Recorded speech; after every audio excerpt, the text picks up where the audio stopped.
Hello everyone, स्वागत है एक बार फिर आप सभी का हमारे CF final advance auditing professional ethics की इस रिवीजन सीरीज में। सीएफ फाइनल ऑडिट के सारे टॉपिक्स के revision except SAs already YouTube पे playlist in the description shared है। एसेज का रिवीजन हमने स्टार्ट किया फर्स्ट विद 500 सीरीज, जिसका वीडियो शेयर किया। Now this is next 700 series. Why 700 now? Because this is the next most important series. Particularly of late आप देख सकते हैं कि ऑडिटर रिस्पॉन्सिबिलिटी, फाइनेंशियल स्टेटमेंट्स के अंतर्गत फ्रॉड या मिसरिप्रेजेंटेशन से रिलेटेड कितनी चीजें मार्केट में आ रही है, जिस कारण से आगामी अटेम्प्ट के लिए possibly this looks out to be one of the most important series. ऐसे 700 सबसे पहले स्टार्ट करेंगे। ड्रोन चार्ट्स रेफर कर रहे हैं हम यहाँ पर। सभी स्टैंडर्ड से रिलेटेड एग्जाम में जो क्वेश्चंस आए हैं उसको आखिरी में हम ऐड करके डिस्कस करेंगे इस पर्टिकुलर वीडियो में। पिछले वीडियो में रिस्पेक्टिव एसेज के साथ डिस्कस किया था, इस केस में पास्ट एग्जाम के क्वेश्चंस आखिरी में डिस्कस मिलेंगे।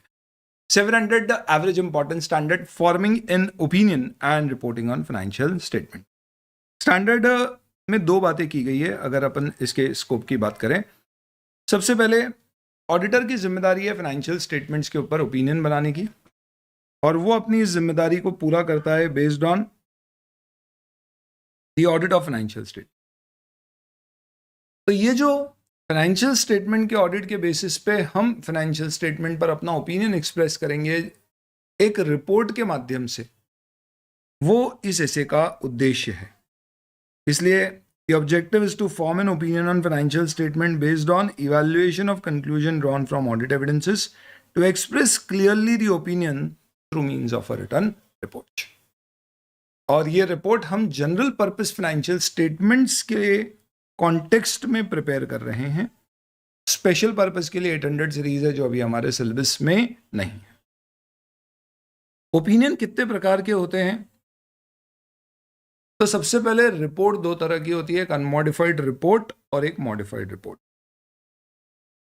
अगर आपकी रिपोर्ट में कोई भी modified opinion, emphasis of matter या अदर मैटर नहीं है तो वो अनमॉडिफाइड रिपोर्ट है, जिसका ओपिनियन भी अनमॉडिफाइड होगा और अदर मैटर या एम्फेसिस ऑफ मैटर भी नहीं होंगे। लेकिन अगर आपका ओपिनियन अनमॉडिफाइड है, क्या होता है आगे डिस्कस करेंगे, लेकिन एम्फेसिस ऑफ मैटर या अदर मैटर पैराग्राफ में से कुछ दिया गया है, तो वो report modified report with unmodified opinion कहलाएगी। और अगर आपका ओपिनियन ही मॉडिफाइड है तो उस केस में ऑब्वियस सी बात है आपकी रिपोर्ट भी मॉडिफाइड कहलाएगी। So when financial statement as a whole are not free from material misstatement or auditor is unable to obtain sufficient appropriate audit evidence to conclude financial statement are free from material misstatement, in that case auditor will modify his opinion which will be termed as qualified adverse or disclaimer। ये सब हम इसे 705 में discuss करेंगे। Types of opinion वहां ज्यादा अच्छे से समझेंगे। लेकिन अगर ऐसी कोई चीज आपके ओपिनियन को अफेक्ट नहीं कर रही है, अदर मैटर या एम्फेसिस ऑफ मैटर पैराग्राफ के फॉर्म से दी गई है, तो वो 706 में डिस्कस होगी। दोनों में से कुछ भी आता है तो रिपोर्ट मॉडिफाइड कहलाएगी, लेकिन अगर इनमें से कुछ आता है तो ओपिनियन भी मॉडिफाइड कहलाएगा, otherwise opinion is unmodified.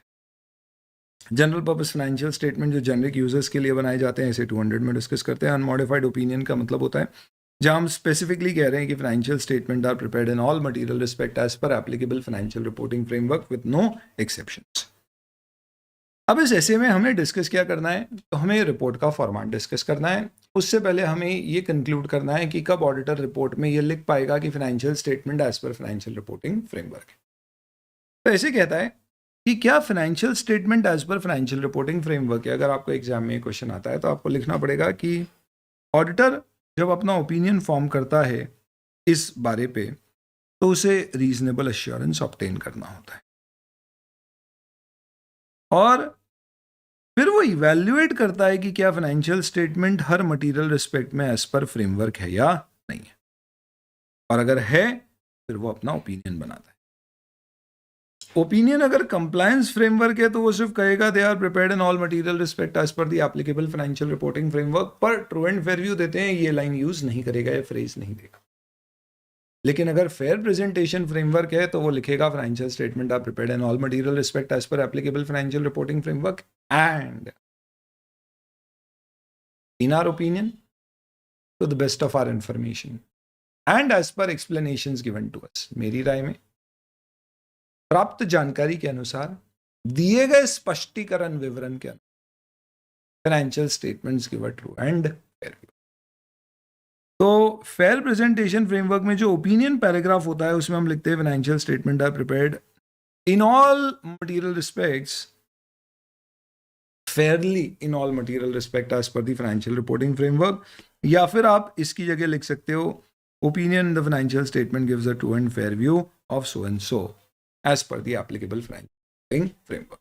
Important है दोस्तों, ध्यान रखना प्रेजेंटेड फेयरली और ट्रू एंड फेयर व्यू दोनों सेम है, आप दोनों में से कोई भी एक फ्रेज यूज कर सकते हो, पर ये फेयर प्रेजेंटेशन फ्रेमवर्क के अंदर यूज होगा। क्वेश्चन साइलेंट हो तो माना जाएगा फेयर प्रेजेंटेशन फ्रेमवर्क में ही रिपोर्टिंग हो रही है। इसके अलावा कहा गया है कि एप्लीकेबल फाइनेंशियल रिपोर्टिंग फ्रेमवर्क में ऑडिटर को कुछ चीजें और इवैल्यूएट करनी, तब जाके वो कह पाएगा कि financial statement as per framework बने, जब अकाउंटिंग पॉलिसीज जो भी सिग्निफिकेंट पॉलिसी है वो सही तरह से सिलेक्ट और अप्लाई की गई है, और साथ ही साथ में ये accounting policy consistently as per framework apply की। तो आपके शुरू के 2 पॉइंट हो गए एपी अकाउंटिंग पॉलिसी से रिलेटेड। देन एस्टिमेट्स मैनेजमेंट ने जो बनाए वो रीजनेबल है। इंफॉर्मेशन जो बनाई गई है वो फाइनेंशियल स्टेटमेंट्स की क्वालिटेटिव कैरेक्टरिस्टिक्स जो आप फाउंडेशन में पढ़ते होगे, रेलेवेंस, रिलायबिलिटी, अंडरस्टैंडेबिलिटी, कंपेरेबिलिटी को मीट करती है, क्वालिटेटिव कैरेक्टरिस्टिक्स। डिस्क्लोजर्स पर्याप्त है ताकि यूजर्स को material effect of transactions events पता पड़ सके, और टर्मिनोलॉजी जो फाइनेंशियल स्टेटमेंट में यूज की गई है लाइक बैलेंस शीट, पी&एल के नॉमेनक्लेचर या सेल्स एक्सपेंस के नॉमेनक्लेचर, वो अप्रोप्रिएटली यूज किए गए। तो इसका मतलब आप इसके लिए निमोनिक यूज कर सकते हैं, पापा आप टेड टॉक्स में क्यों गए। PA is nothing but reverse of AP, accounting policy, consistency and correct selection and application. T is for terminology, E is for estimates reasonable, D disclosures of transactions and events appropriate, and Q qualitative characteristic, relevance, reliability, understandability और comparability meet होती है। पापा आप Ted में क्यों गए। Then ये सब इवैल्यूएट करने के बाद फाइनली फिर ऑडिटर क्या करेगा, रिपोर्ट बनाने की स्टेज पे आएगा। तो रिपोर्ट के क्या एलिमेंट्स होते हैं, एग्जाम में इसके ऊपर भी क्वेश्चन आएंगे। टाइटल दिया जाता है इंडिपेंडेंट ऑडिटर्स रिपोर्ट, क्योंकि एक्सटर्नल ऑडिट है, थर्ड पार्टी के लिए हो रहा है। एड्रेसी कंपनीज के केस में मेंबर्स, अदर केसेस में एज अप्रोप्रिएट। और शुरुआती ओपिनियन पैराग्राफ से बच्चों के एनुअल फंक्शन में गए, इतना बढ़िया लगा, बैठते ही उन्होंने क्या किया, उन्होंने बोला कि let us start with the first performance, और ये परफॉर्मेंस ही शुरू कर डाला। हमने बोला बहुत बढ़िया, शाबाश, कोई भाषणबाजी, इंट्रोडक्शन, चीफ गेस्ट की बीच कुछ नहीं, सीधे शुरू। यही तो हम देखने आए थे, बस ऐसी परफॉर्मेंस, हमें बाकी सबसे मतलब ही नहीं है। इसी तरह से दोस्तों आप रिपोर्ट में सीधे ओपिनियन पैराग्राफ, और ओपिनियन पैराग्राफ में ऑडिटर क्या लिखता है, ये जो चीज अभी अपन ने ओपिनियन पैराग्राफ में यहाँ पे डिस्कस करी है वो लिखेगा, वह चलेगा। ड्रोन चार्ट्स में ये पर्टिकुलर चीज कुछ 3 पेजेस में 2 पेजेस में दी गई थी, उसको क्लब करके अभी 1 पेज में दिखा रहा हूँ। It's content is one same any which ways. तो आप ओपिनियन पैराग्राफ में ये लिखोगे कि in our opinion to the best of our information and based on the explanations given to us, और आगे आप रिपोर्ट कर देंगे। पर एक ये प्रॉब्लम हुई कि जब फंक्शन में बैठे थे, एनुअल फंक्शन में, तो हमने देखा सबसे पहले परफॉर्मेंस है। अब बच्चे सारे रंगे पुते हुए ऐसे आए थे, हमारे लड़के भी तो इतनी रूस लगा दी, समझ ही नहीं आ रहा लड़का या लड़के, स्कर्ट पहना दिया अलग से उसको। तो इसका मतलब क्या हुआ दोस्तों, कम से कम इतना तो उनको बता देना चाहिए था कि ये कौन सी क्लास का परफॉर्मेंस है, ताकि समझ में थोड़ा तो आ जाए। सेम इसी तरह से ओपिनियन पैराग्राफ में भी एक इंट्रोडक्शन आता है, जिसके अंतर्गत सबसे पहले बताया जाता है कि फाइनेंशियल स्टेटमेंट कौन सी एंटिटी के हैं, हमने उसका ऑडिट किया है, कौन से पीरियड के हैं, क्या क्या शामिल है उसमें, balance sheet, statement of P&L, cash flow statement, statement of changes in equity, और एक रेफरेंस की अकाउंटिंग पॉलिसीज और एक्सप्लेनेटरी नोट्स उसी का पार्ट है। ये 5 चीजें इंट्रोडक्टरी तरह की ओपिनियन पैराग्राफ में दी जाती है। आइडेंटिटी ऑफ द एंटिटी जिसके फाइनेंशियल स्टेटमेंट को ऑडिट किया है, फैक्ट की फाइनेंशियल स्टेटमेंट ऑडिट हुए हैं, title of each financial statement, reference to the notes, और डेट और पीरियड जो हमने कवर। ध्यान रखिएगा दोस्तों इसमें कि अगर आप डिस्क्लेमर देते हैं तो थोड़ा सा चेंज हो जाएगा, वी हैव ऑडिटेड की वजह we were appointed to audit हो जाएगा, ऐसे 705 में देखिए। ओपिनियन पैराग्राफ में हम क्या लिखते हैं, तो ये जो अभी अपन ने डिस्कस किया, अगर फेयर प्रेजेंटेशन है तो इस तरह का नॉमेनक्लेचर आएगा। तो सबसे पहले ओपिनियन पैराग्राफ में we have audited the balance sheet of Reliance Industries which comprises of the balance sheet, statement of profit and loss, blah blah blah, as on such and such date, including the accounting policy. अब हो सकता है आपको लगे कि sir एक report अगर हम देख लें तो बहुत बढ़िया रहेगा, तो ऑब्वियस सी बात है हम रिवीजन में उसको कवर नहीं करेंगे, पर आपके लिए मैं एक टेलीग्राम पे links in the description share करूंगा। मैंने एक बहुत बढ़िया नोट हमने पावर बैच के लिए बनाया था, जिसमें ऐसे 7056 और 700 की पूरी समरी है with interconnection of key audit matters and other matters, plus कुछ रियल लाइफ रिपोर्ट्स हैं जिससे कि आप अनमॉडिफाइड ओपिनियन क्या की ऑडिट मैटर्स और अदर तरह के मैटर रियल लाइफ में कैसे देते हैं। Not just that, qualified opinion की रिपोर्ट भी है, डिस्क्लेमर और एडवर्स की भी है। तो आपके पास एक सैंपल मिल जाएगा, जिनकी जिज्ञासु प्रवृत्ति के लोग ज़्यादा जानना देखना चाहते हैं वो देख सकते हैं। चलिए, तो सबसे पहले एलिमेंट्स ऑफ ऑडिट रिपोर्ट में सबसे पहला एलिमेंट क्या है दोस्तों, टाइटल, एड्रेस ही और फिर ऑडिटर का ओपिनियन। अब ओपिनियन आया तो उसके पीछे बेसिस क्या है, तो हमें एक बेसिस फॉर ओपिनियन पैराग्राफ देना होता है। वेरी इंपॉर्टेंट, कभी एग्जाम में आ सकता है बेसिस ऑफ ओपिनियन पैराग्राफ में क्या क्या दिया जाता है। तो आप लिखेंगे सासा रे रे, सासा रे रे, रे रे नहीं होता है सर, री री होता है। ओके, सबसे पहले हमने हमारा ऑडिट एज पर एसेस किया है, जिसके अंतर्गत हम sufficient appropriate audit evidence gather करते हैं। हमारी रिस्पॉन्सिबिलिटीज एसेस में दी गई है, जिसका विवरण एक्सप्लेनेशन आगे हमने अनेक्शर में या अपेंडिक्स में या आगे रिपोर्ट में कहीं दे रखा है। तो ऑडिटर्स की डिटेल रिस्पॉन्सिबिलिटी रिपोर्ट में आगे के सेक्शन में दी जाएगी, ताकि ओपिनियन सेक्शन ओवरलोडेड ना हो जाए इन्फॉर्मेशन से। एंड हमारी रिस्पॉन्सिबिलिटी है कि हम काम इंडिपेंडेंटली और एथिकल रिस्पॉन्सिबिलिटी फुलफिल करके करें। ये चार चीजें ऑडिटर रिस्पॉन्सिबिलिटी पैराग्राफ में की बेसिस फॉर ओपिनियन पैराग्राफ में आएगी, और डिटेल रिस्पॉन्सिबिलिटी का एक सेपरेट सेक्शन बनाया जाएगा। देन गोइंग कंसर्न से रिलेटेड अगर मटेरियल अनसर्टेनिटी है तो आपको रिपोर्ट करना है, एक अलग से उसका पैराग्राफ बनाना है। अगर कोई मटेरियल अनसर्टेनिटी नहीं है, सब प्रॉपर है, तो फिर ये पैराग्राफ नहीं दिखेगा। की ऑडिट मैटर सिर्फ लिस्टेड कंपनीज में ऐसे 701 में डिस्कस करेंगे। मैनेजमेंट की रिस्पॉन्सिबिलिटी आगे डिस्कस करेंगे, क्या क्या मैनेजमेंट की रिस्पॉन्सिबिलिटी पैराग्राफ में शामिल होगा, ताकि यूजर को पता पड़े मैनेजमेंट ने क्या किया और ऑडिटर ने, और ऑडिटर की डिटेल रिस्पॉन्सिबिलिटी आगे दी जाए। कोई भी लॉ एंड रेगुलेशन की रिक्वायरमेंट के अंतर्गत अगर आपके ऊपर कोई रिपोर्टिंग करना है, जैसे कि 143(3) या कारों की, तो उसके लिए एक सेपरेट सेक्शन ऑडिट रिपोर्ट में बनाया जाएगा, जिसकी हेडिंग होगी report on other legal and regulatory requirements, जिसमें आप फिर 143(3) कारों तरह की रिपोर्टिंग देंगे। साइन आपको अपने नाम से करनी है, फॉर्म का नाम देना है, मेंबरशिप नंबर, फॉर्म का रजिस्ट्रेशन नंबर देना है, प्लेस ऑफ सिग्नेचर जहां पे आपने ऑडिट रिपोर्ट साइन करी है उसके शेयर का नाम, डेट ध्यान रखना बोर्ड ऑफ डायरेक्टर के अप्रूवल की डेट से पहले की डेट नहीं होना चाहिए, एविडेंस ऑब्टेन करने की डेट से पहले की डेट नहीं होना चाहिए, प्लस आपको यूडन भी डेट प्लेस के साथ में देना पड़ेगा, यूनिक डॉक्यूमेंट आइडेंटिफिकेशन। इन सब में दो ही चीज इलैबोरेट करनी है, मैनेजमेंट रिस्पॉन्सिबिलिटी, ऑडिटर रिस्पॉन्सिबिलिटी। छोटा सा डिस्कशन है मैनेजमेंट रिस्पॉन्सिबिलिटी में क्या क्या आएगा। सबसे पहली बात भैया, मैनेजमेंट की जिम्मेदारी है कि वो financial statement, financial reporting framework के अनुसार बनाए, और उसके बाद तो बहुत ही सिंपल है, ICGC है, इंटरनल कंट्रोल्स उन्होंने मेंटेन किए हैं, गोइंग कंसर्न बेसिस पे फाइनेंशियल स्टेटमेंट बनाएं और दोस्त चार्ज विद गवर्नेंस को आइडेंटिफाई। सबसे बड़ा सेक्शन होता है ऑडिटर्स रिस्पॉन्सिबिलिटी सेक्शन। इस सेक्शन को दिया कहां पर जाता है, तो ऑडिट रिपोर्ट में आप आगे दे सकते हैं। हालांकि ऐसे कहता है कि ऑडिट रिस्पॉन्सिबिलिटी सेक्शन अगर आप body of the audit report में ना भी देना चाहें तो दूसरा ऑप्शन है कि आप अपेंडिक्स में दे दें, क्योंकि ये बड़ा सेक्शन है, लोड कर रहा है, रिपोर्ट को बड़ा कर रहा है, तो आप पीछे दे दो, या फिर आप वेबसाइट पे भी दे सकते हो, पर वेबसाइट पे तभी देना जब लॉ स्पेसिफिकली परमिट करे, यानी कोई लॉ लिखे कि भाई auditor responsibility is to be given on the website, then we will just give a web link in the auditor's report. आज की तारीख में इंडिया में ऐसा नहीं बोला गया है, तो इसलिए आपको एक्चुअल रिपोर्ट में ही अंदर दिखेगी। ऑडिटर्स रिस्पॉन्सिबिलिटी से रिलेटेड दोस्तों आपके पास 3 पैराग्राफ्स में यहाँ पे डिस्कशन किया गया है, आपको ये तीनों समझना पड़ेंगे रिस्पॉन्सिबिलिटी में क्या क्या आता है। आपको लगेगा ये इंपॉर्टेंट नहीं है, थ्योरी है, कोई काम नहीं आती है, सही बताऊं ना तो ये सिर्फ आप अपने दिल को मनाने के लिए बोल रहे हो, कल दिन एग्जाम में आ गई तो क्या करोगे, हवन करेंगे हवन करेंगे हवन करेंगे, अगली एग्जाम के लिए बात करते हो। इससे अच्छा है फटाक से 2 मिनट में एक बार रिवीजन में सुन लो ये क्या होता है, और वंस फॉर ऑल आपके लिए ये तैयार हो गया। रिवाइज करना है, बार बार सुनना है वीडियो को, बार बार तो दिमाग में फिट भी हो जाएगा, एग्जाम में बाकायदा कोट करके आ पाओगे। ऑडिटर्स रिस्पॉन्सिबिलिटी में सबसे पहले हमें देना है कि भैया हमारे ऑडिटर का ऑब्जेक्टिव क्या होता है, रीजनेबल एश्योरेंस ऑब्टेन करके रिपोर्ट। रीजनेबल एश्योरेंस क्या है, ये कोई गारंटी नहीं है कि financial statements are free from material misstatement, but is a high level of assurance.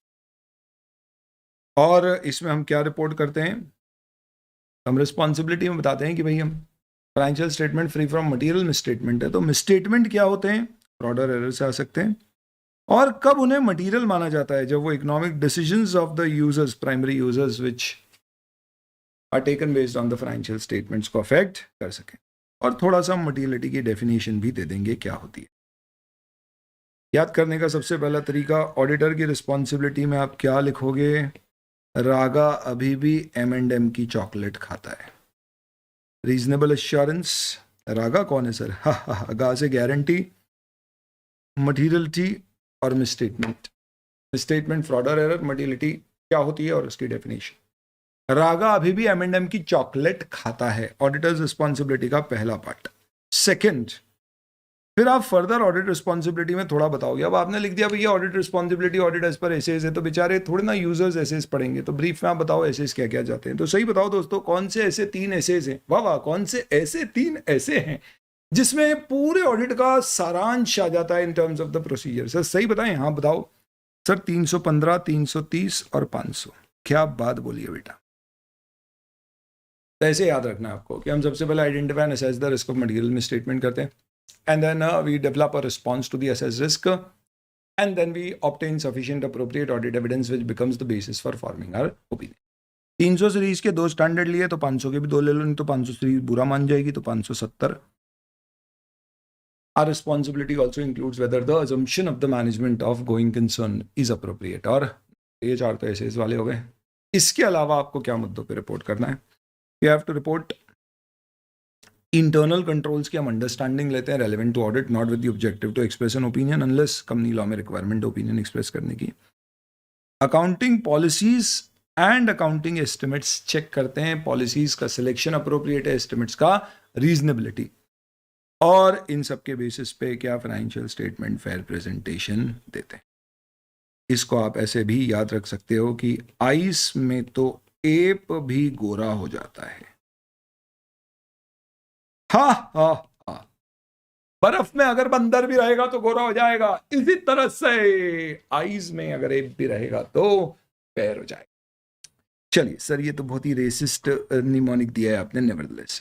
Finally इसके अलावा अगर आपकी एंटिटी में TCWG है तो फिर आपको एक और पैराग्राफ देना है जिसमें 3 चीजें होंगी कि हे TCWG, हमने तुम्हें हमारे ऑडिट का स्कोप और टाइमिंग डिस्कस कर लिया था, डेफिशिएंसीज ऑफ इंटरनल कंट्रोल तुम्हें बना दी थी, और प्लान डिस्कस कर लिया था जो ऐसे 260 की रिक्वायरमेंट।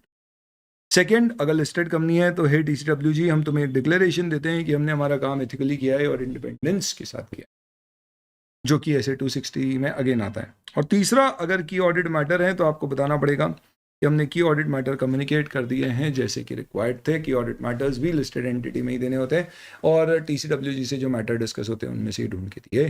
तो ऑडिटर रिस्पॉन्सिबिलिटी के 3 सेक्शन हो गए दोस्तों। सबसे पहला वाला सेक्शन है जिसमें अपने को क्या बताने का कि ऑडिटर की रिस्पॉन्सिबिलिटी अल्टीमेटली क्या होती है।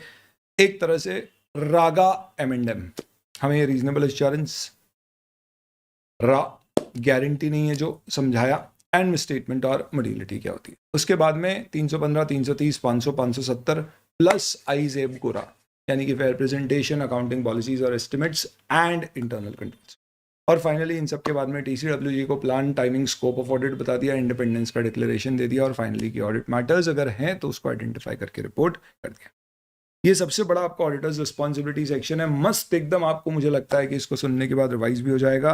इन सब के अलावा कोई भी आपकी दूसरी reporting responsibility under law and regulation, तो इसके लिए आप एक सेपरेट सेक्शन बनाओगे जिसकी नॉर्मली हेडिंग होती है report on other legal and regulatory requirement, जिसमें कारो वगैरह तरह की रिपोर्ट्स आती है। सर ये तो सॉलिड फॉर्मेट दे दिया ऐसे 700 ने, पर हो सकता है कभी लॉ में फॉर्मेट दे दिया जाए जैसे टैक्स ऑडिट रिपोर्ट का 3C है 3CB, तो फिर हम लॉ का फॉर्मेट फॉलो करेंगे ऐसे का। ऑब्वियस सी बात है दोस्तों, लॉ विल प्रिवेल ओवर ऐसे, तो आप लॉ का फॉर्मेट फॉलो करें। तो सर लॉ का फॉर्मेट फॉलो करेंगे तो ऐसे बुरा नहीं मान जाएगा कि तुमने हमारी बात नहीं सुनी, तो ऑब्वियस सी बात है ऐसे बुरा मानेगा, पर हमें लॉ का फॉर्मेट फॉलो करना है। तो फिर हम हमारी रिपोर्ट में ये नहीं लिखेंगे that we have conducted our audit as per SAs, क्योंकि हम एसेज सारे फॉलो नहीं कर पा रहे, एज इन भले ही सारे कर पा रहे हो पर 700 तो नहीं कर पा रहे। इतनी सी चीज के लिए ये लाइन नहीं लिखेंगे? हाँ नहीं लिखेंगे। क्या नहीं लिखेंगे? ये नहीं लिखेंगे कि ऑडिट इज डन एज पर। पर यार सर, पर ऐसा भी तो हो सकता है कि लॉ का फॉर्मेट ऐसे 700 के फॉर्मेट के जैसा ही हो, अगर एग्जैक्ट वैसा नहीं हो। बहुत बढ़िया बेटा, इसलिए ऐसे 700 कहता है कि अगर लॉ के फॉर्मेट में कम से कम इतनी चीजें आ रही है तो फिर तुम मान लेना कि लॉ का फॉर्मेट ऐसे के फॉर्मेट जैसा ही है, और इस पर्टिकुलर केस में फिर तुम लिख सकते हो कि audit is done as per SAs. Otherwise you will not mention audit is conducted as per SAs, however you are recommended and promoted to follow, यानी आपको फॉलो करना है पर लिखना नहीं है। पर अगर ये चीजें लॉ के फॉर्मेट में भी दी हुई है तो फिर आप ये भी लिख देना कि audit is done as per SAs. क्या क्या है? Title, address, opinion section.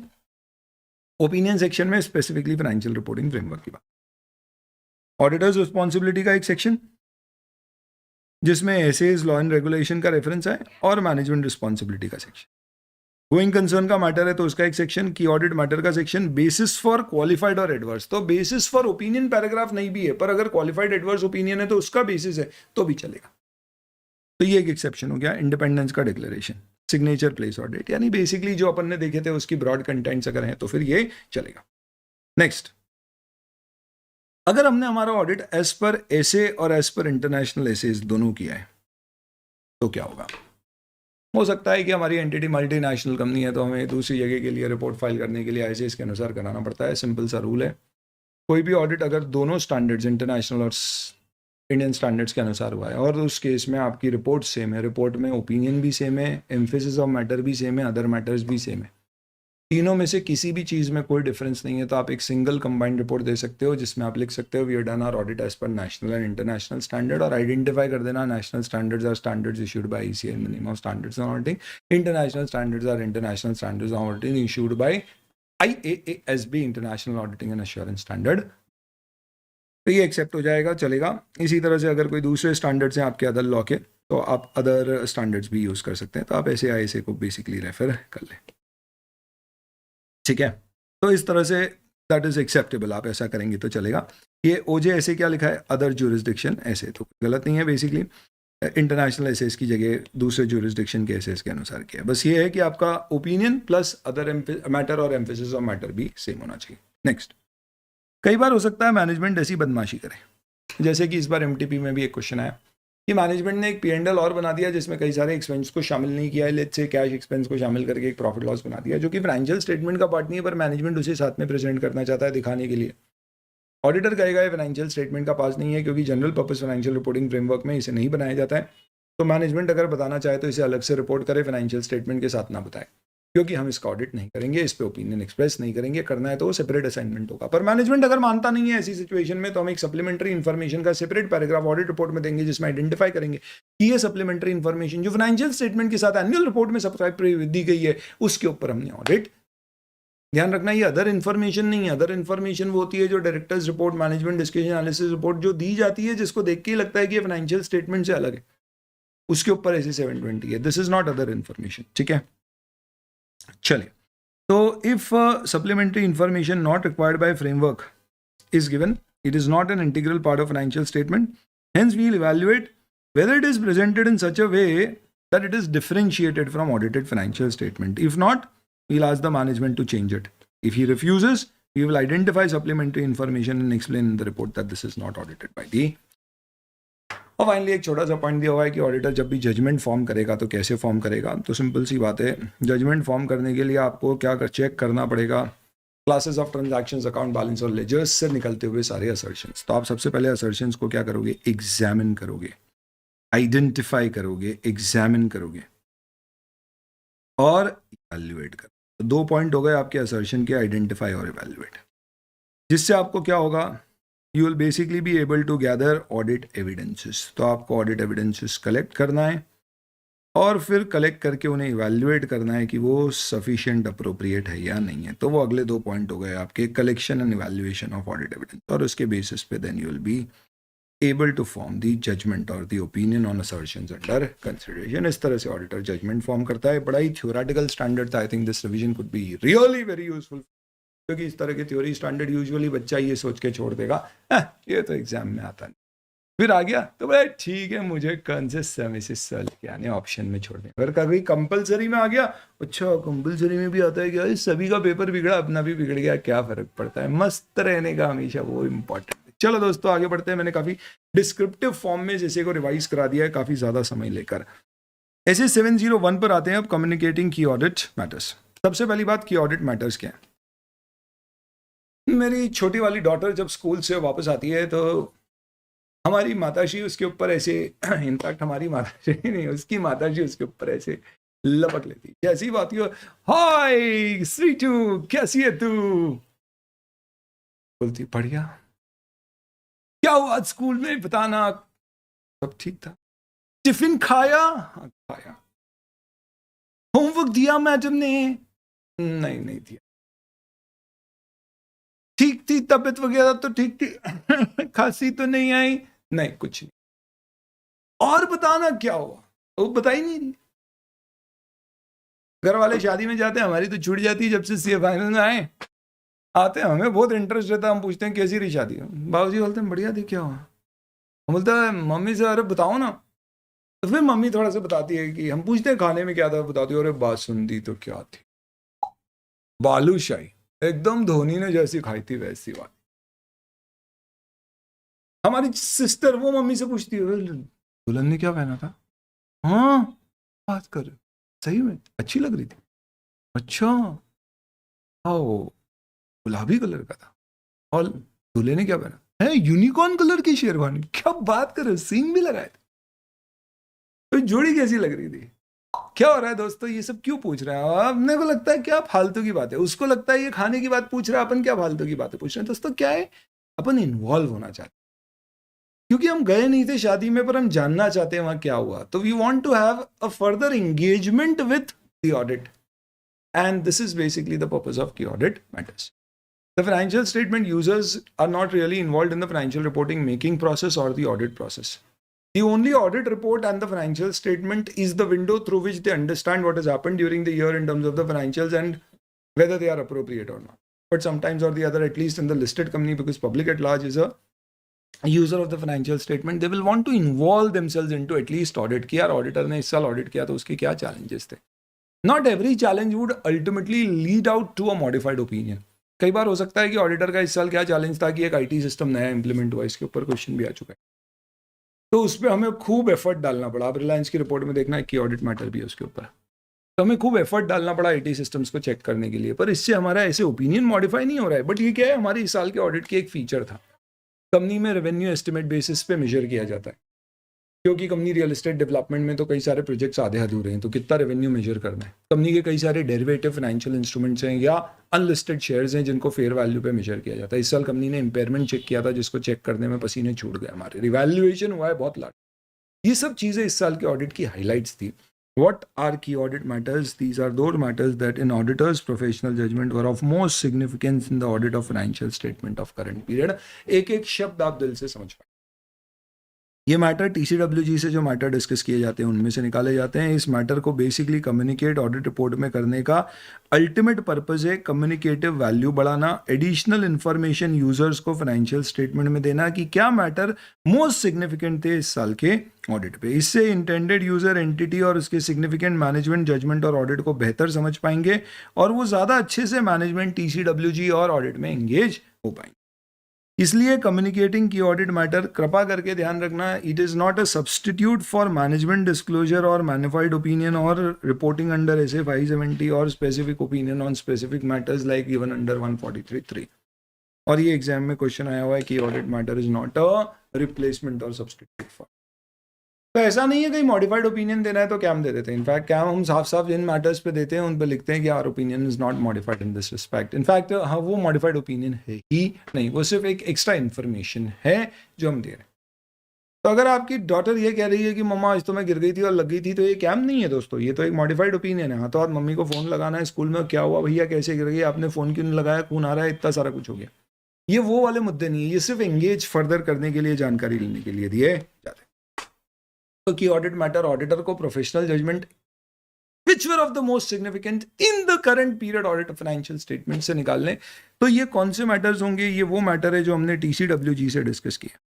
और ऑडिटर के जर्मन इंफॉर्मेशन में इन मैटर्स को कैसे निकाला जाएगा, तो ये वो मैटर हैं जो मोस्ट सिग्निफिकेंट थे इस साल के ऑडिट, और जिनमें या तो रिस्क ऑफ मटेरियल में स्टेटमेंट बहुत हाई था, या ऑडिटर को लगता है कि जिसमें हाई एस्टिमेशन अनसर्टनिटी थी, जिस कारण से बहुत ऑडिटर के जजमेंट्स इन्वॉल्व हो गए. यहाँ भी एस्टिमेट्स आते हैं, जजमेंट्स इन्वॉल्व हो सकते हैं, या फिर वो कोई इवेंट और ट्रांजैक्शन से रिलेटेड. इसका निमोनिक आप यूज करोगे रिजेक्ट. रिजेक्ट के आप एक्सेट्रा ECT रिजेक्ट कर देना तो बचेगा REJ, रिस्क, इवेंट्स और transactions and areas where you had to take judgements, J for judgements. तो इनमें से आप आइडेंटिफाई करते हो की ऑडिट मैटर और इसे अपनी ऑडिट रिपोर्ट में एक separate section key audit matter के अंतर्गत एक्सप्लेन करते हो. इस सेक्शन की इंट्रोडक्टरी लैंग्वेज होगी कि ये वो डेफिनेशन दोगे कि ये वो मैटर्स हैं जो ऑडिटर की जजमेंट में वो most significant to the audit of current period financial statements.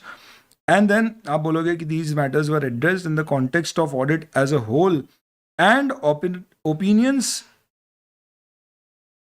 Auditor is not giving a separate opinion on these particular matters. It is not a substitute for expressing a modified opinion.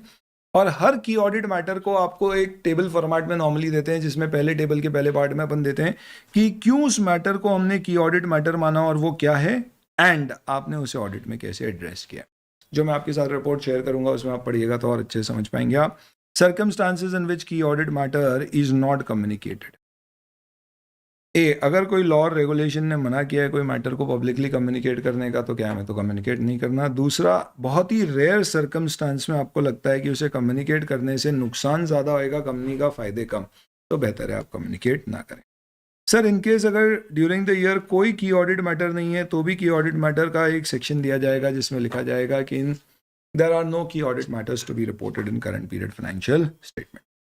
एक बहुत बड़ा सवाल उठता है key audit matter plus modified opinion या going concern वाले matter. ऐसे कहता है कि मॉडिफाइड ओपिनियन 705 या गोइंग कंसर्न की अनसर्टेनिटी 570 में आप जो रिपोर्ट करते हो वो बाय नेचर इस साल के ऑडिट के की ऑडिट मैटर रहे होंगे, पर आप उसे की ऑडिट मैटर में ना देके separate modified opinion, basis of modified opinion में या going concern material uncertainty paragraph में देंगे। आप चाहें तो अपने की ऑडिट मैटर पैराग्राफ में उसका रेफरेंस दे सकते हो, बट इसे आप की ऑडिट मैटर पैराग्राफ में नहीं, इसको सेपरेटली रिपोर्ट किया जाएगा। सारे की ऑडिट मैटर टीसीडब्ल्यूजी से डिस्कस करना है और आपको डॉक्यूमेंट करना। अब की ऑडिट मैटर और एम्फेसिस ऑफ मैटर में एक बहुत बड़ा फर्क है, विच विल डिस्कस। उससे पहले हम देखेंगे ऐसे 705 700 सीरीज का ये सबसे इंपॉर्टेंट स्टैंडर्ड। कई बार एग्जाम में ड्राफ्टिंग एंड ओपिनियन के भी क्वेश्चन आते हैं, ये पूरा स्टैंडर्ड पढ़ के आपको समझ में आएगा मॉडिफाइड ओपिनियन क्या होता है। जब भी आप कहते हैं financial statements true and fair view दे नहीं रहे हैं, या कुछ चीज़ों को छोड़ के दे रहे हैं, या हमारे पास इतने एविडेंस नहीं आए कि हम कुछ ओपिनियन दे पाए, यानी कि आप क्लीन ओपिनियन नहीं देके मॉडिफाइड ओपिनियन दे रहे हैं।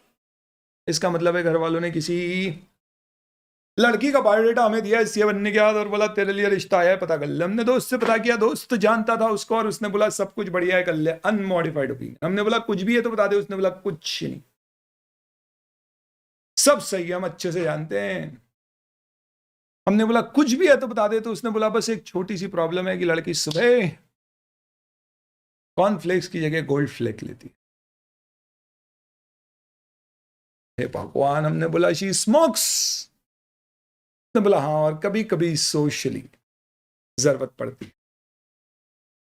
तो बकाडी। हमने बोला मिनरल वाटर, बोला यार तू है ना बच्चा ही रह गया। तो ये क्या है? क्वालिफाइड ओपिनियन है where you are saying that financial statement give a true and fair view except on certain matters. Depreciation सही नहीं है, बाकी सब सही है।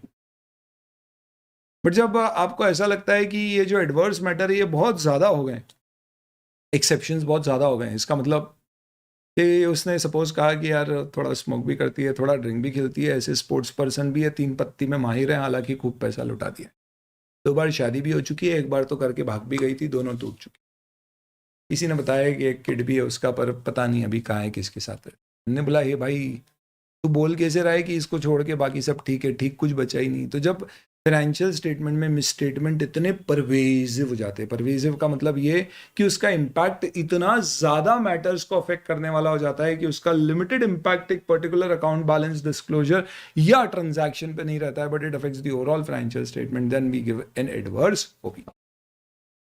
बट हो सकता है आपने दोस्त से पूछा कि यार तू जानता है क्या, उसको दोस्त ने बोला रुक पता करता हूँ, उसने काफ़ी पता किया, कुछ पता ही नहीं पड़ा, तो उसने हो सकता है रिपोर्ट दे दी, हो सकता है उसका खुद का इंटरेस्ट रहा हो इसलिए भी उसकी इच्छा नहीं, खैर जो भी है।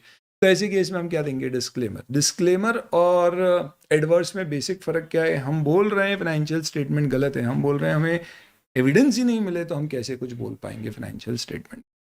तो डिस्क्लेमर के केस में फाइनेंशियल स्टेटमेंट अनऑडिटेड माने जाते हैं और ऑडिटर रिपोर्ट में कोई ओपिनियन ही एक्सप्रेस नहीं करता है, लेकिन एडवर्स में वो बोलता है हमने एविडेंस गैदर किए जिससे हम ये प्रूव कर सकते हैं कि फाइनेंशियल स्टेटमेंट मटीरियली मिसस्टेटेड है, इसलिए हम बोल रहे हैं कि financial statement do not give and fair view. As against disclaimer way financial statement we do not express any opinion on the financial statement. पर अगर डेप्री गलत है बाकी सब सही है तो हम क्या बोलेंगे? इसको छोड़ के बाकी सब सही है, ये क्वालिफाइड। सिमिलरली कंपनी की 100 ब्रांच में से 5 ब्रांच चेक नहीं कर पाए, डेटा नहीं आ पाया, बाकी सब सही है, तो हम यहाँ पे बोलेंगे इसको छोड़ के बाकी सब सही है, ये भी क्वालिफाइड।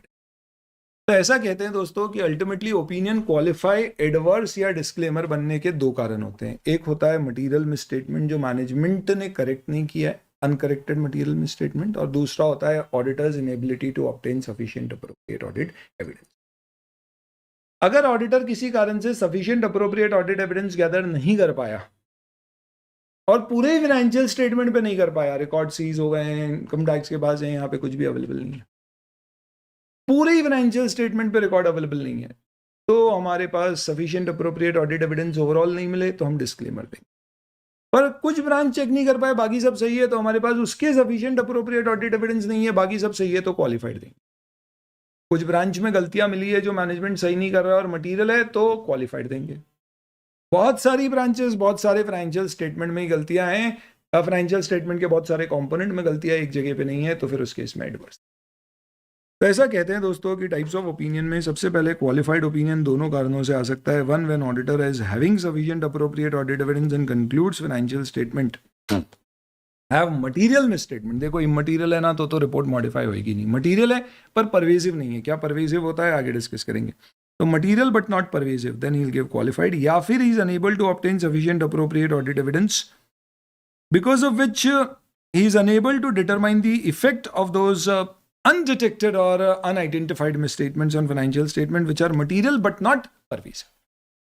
इसका मतलब क्या है, हमें कुछ एरिया पे एविडेंस नहीं मिले, 5 ब्रांच चेक नहीं कर पाया, मैं बाकी सब चेक कर लिए, 5 से मैं ये नहीं बोल सकता पूरे फाइनेंशियल स्टेटमेंट गलत हैं या पूरे ही चेक नहीं कर पाए, तो इसका इम्पैक्ट मटीरियल तो है, 5 ब्रांच मटीरियल है पर परवेसिव नहीं है, सबको अफेक्ट करने वाला नहीं, ऐसे केस में भी क्वालिफाइड हो। जहां आपको सही मिले, जिससे आप कंक्लूड कर रहे हो कि मटेरियल और परवेसिव में स्टेटमेंट है फाइनेंशियल स्टेटमेंट में, तो एडवर्स।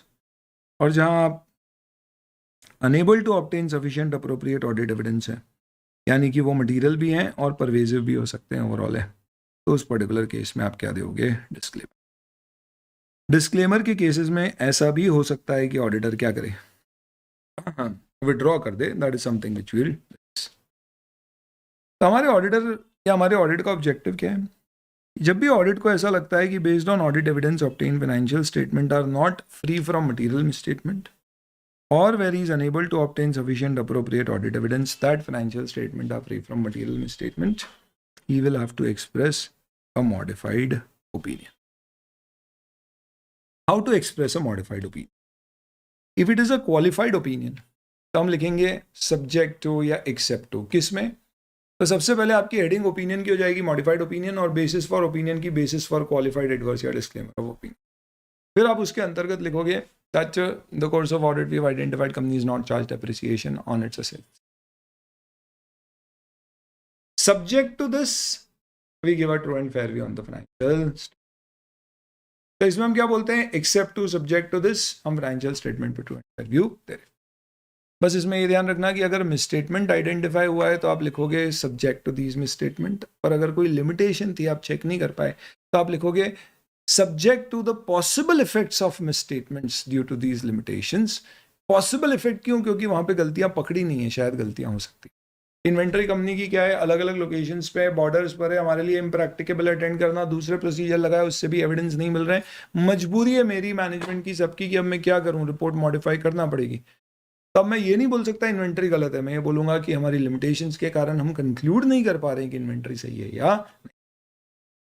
हम क्या लिखेंगे, we will mention that except for the effect of matter described in basis for opinion paragraph we give a true and fair. जबकि एडवर्स ओपिनियन पैराग्राफ में हम लिखेंगे because of the significance of matters described in the adverse opinion और basis for adverse opinion paragraph we report financial statement do not give a true and fair view. And यहाँ पे due to inability to obtain sufficient appropriate audit evidence, we are unable to express a true and fair view, which is termed as disclaimer of। तो ये तो opinion paragraph हो गया। अब उसके बाद आता है बेसिस फॉर ओपिनियन पैराग्राफ। तो सबसे पहले हेडिंग आपकी हो जाएगी बेसिस फॉर ओपिनियन की जगह qualified adverse disclaimer as may be applicable, and then you will have to report it. अब ऐसे क्या बोलता है समझ, ऐसे कहता है मिसस्टेटमेंट प्राइमरली 3 चीजों से होते हैं, या तो आपने अकाउंटिंग पॉलिसी सही सिलेक्ट नहीं की, लीफो लगा दिया इन्वेंटरी वैल्यूएशन, या सिलेक्ट सही की पर उसका एप्लीकेशन सही नहीं है, क्लरिकल एरर कर दी, या आपने डिस्क्लोजर नहीं दिए, कम दिए या गलत दे दिए। अगर आपकी पॉलिसी का सिलेक्शन या एप्लीकेशन गलत है तो आप रिपोर्ट में लिखो कि ये गलत है, रीजन दो और उसका फाइनेंशियल इफेक्ट बताओ कितना है on every item of your financial statement. तो डेप्री नहीं लगाया तो आपको बताना पड़ेगा कंपनी ने डेप्री नहीं लगाया, इंड AS 16 चाहता है कि डेप्रिसिएशन लगे। अगर company depreciation as per companies act life लगाती तो इतना डेप्री लगता जिससे कि कंपनी की एसेट्स इतने से ओवर स्टेटेड आ रही है यानी कम हो जाती, प्रॉफिट इतने से बढ़े हुए आते हैं कम हो जाएंगे, डेफर्ड टैक्स इतने से चेंज हो जाएगा, EPS इतने से चेंज हो जाएगा, सब बताना पड़ेगा। तो पहला, अगर कोई मिसस्टेटमेंट आपको मिला है तो डिस्क्रिप्शन, क्वांटिफिकेशन, अगर आपको लगता है हम क्वांटिफाई नहीं कर सकते तो आपको ये बताना पड़ेगा। पर अगर कोई डिस्क्लोजर रिलेटेड मिसस्टेटमेंट मिला है तो आप बताओ कि क्या मिसस्टेटमेंट है और उसमें क्या गलती है। पर अगर कंपनी मैनेजमेंट डिस्क्लोज ही नहीं कर रहा है, रिलेटेड पार्टी डिस्क्लोजर ही नहीं दिया, तो ऑडिटर अगर प्रैक्टिकली दे सकता है तो दे, पर प्रैक्टिकली हमारे लिए सारे रिलेटेड पार्टी डिस्क्लोजर संभव नहीं होंगे देना। हम TCWG से डिस्कस करेंगे और बताएंगे क्या चीज़ ओमिट हुई है, और अगर दे सकते हैं तो प्रैक्टिकली दे देंगे, नहीं है तो फिर लिख देंगे कि मैनेजमेंट ने नहीं दिया। और कहीं आपको इनेबिलिटी टू ऑब्टेन चाहिए तो आपको बताना पड़ेगा क्यों आप ऑब्टेन, ठीक है। तो इस तरह से आप जब बेसिस फॉर ओपिनियन पैराग्राफ देंगे तो आपको क्या करना पड़ेगा, आपको प्रॉपरली एक्सप्लेन करना पड़ेगा कि क्या रीजन रहा है बेसिस फॉर इस पैराग्राफ को देने का। ऐसे 260 में साफ साफ दिया गया है कि कोई भी मॉडिफाइड ओपिनियन देने से पहले TCWG से डिस्कस करना अनिवार्य। ये टेबल बहुत ही सॉलिड है और काम का है। अगर मिसस्टेटमेंट है जो मटीरियल है पर परवेजिव नहीं तो क्वालिफाइड, मटीरियल भी है परवेजिव भी तो एडवर्स। पर अगर इनेबिलिटी टू ऑब्टेन चाहिए, लिमिटेशन है तो qualified if it is material not pervasive, but if it is both disclaim. तो अब कई बार आ गया परवेजिव परवेजिव परवेजिव, तो क्या होता है परवेजिव? परवेजिव का मतलब होता है दोस्तों,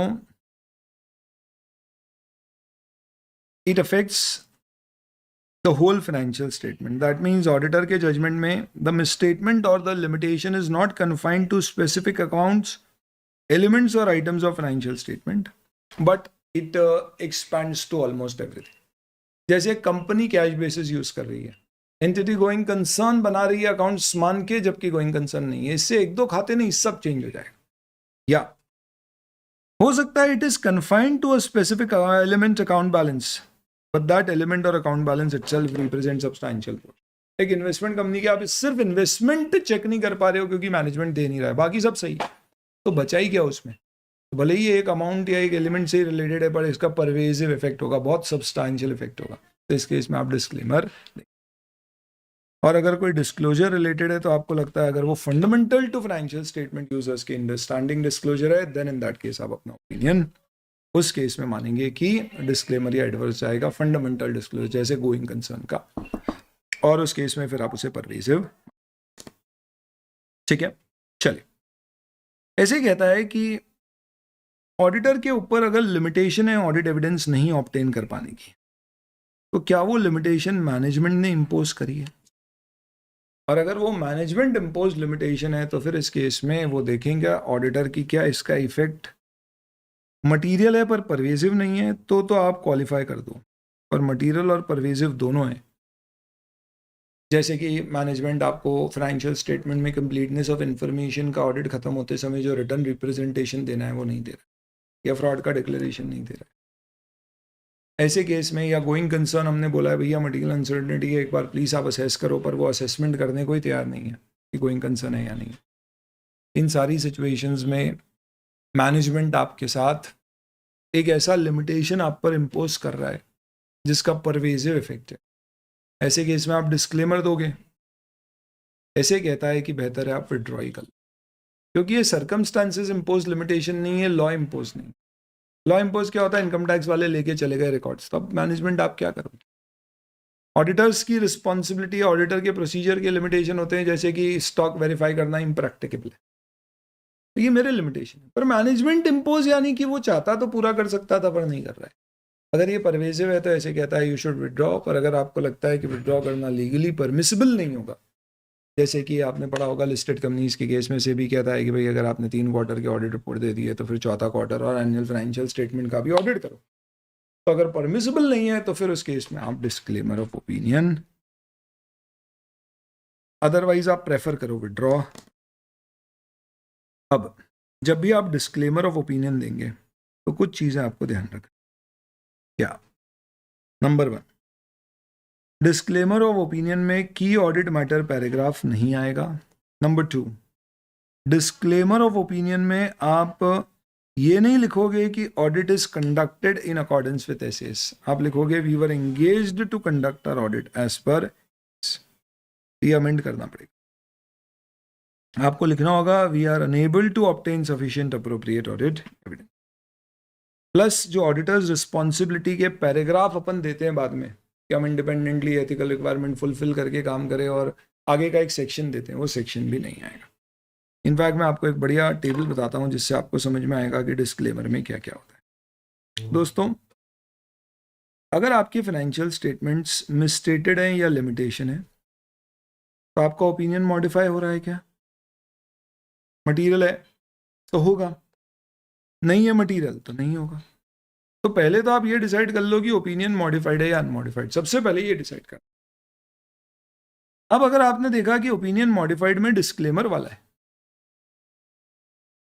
तो उस केस में कोई की ऑडिट मैटर पैराग्राफ नहीं देना, ऑडिटर्स रिस्पॉन्सिबिलिटी की एडिशनल पैराग्राफ का रेफरेंस नहीं देना, अदर इंफॉर्मेशन का पैराग्राफ ऐसे 720 में तो दिया जाता है वो नहीं दोगे।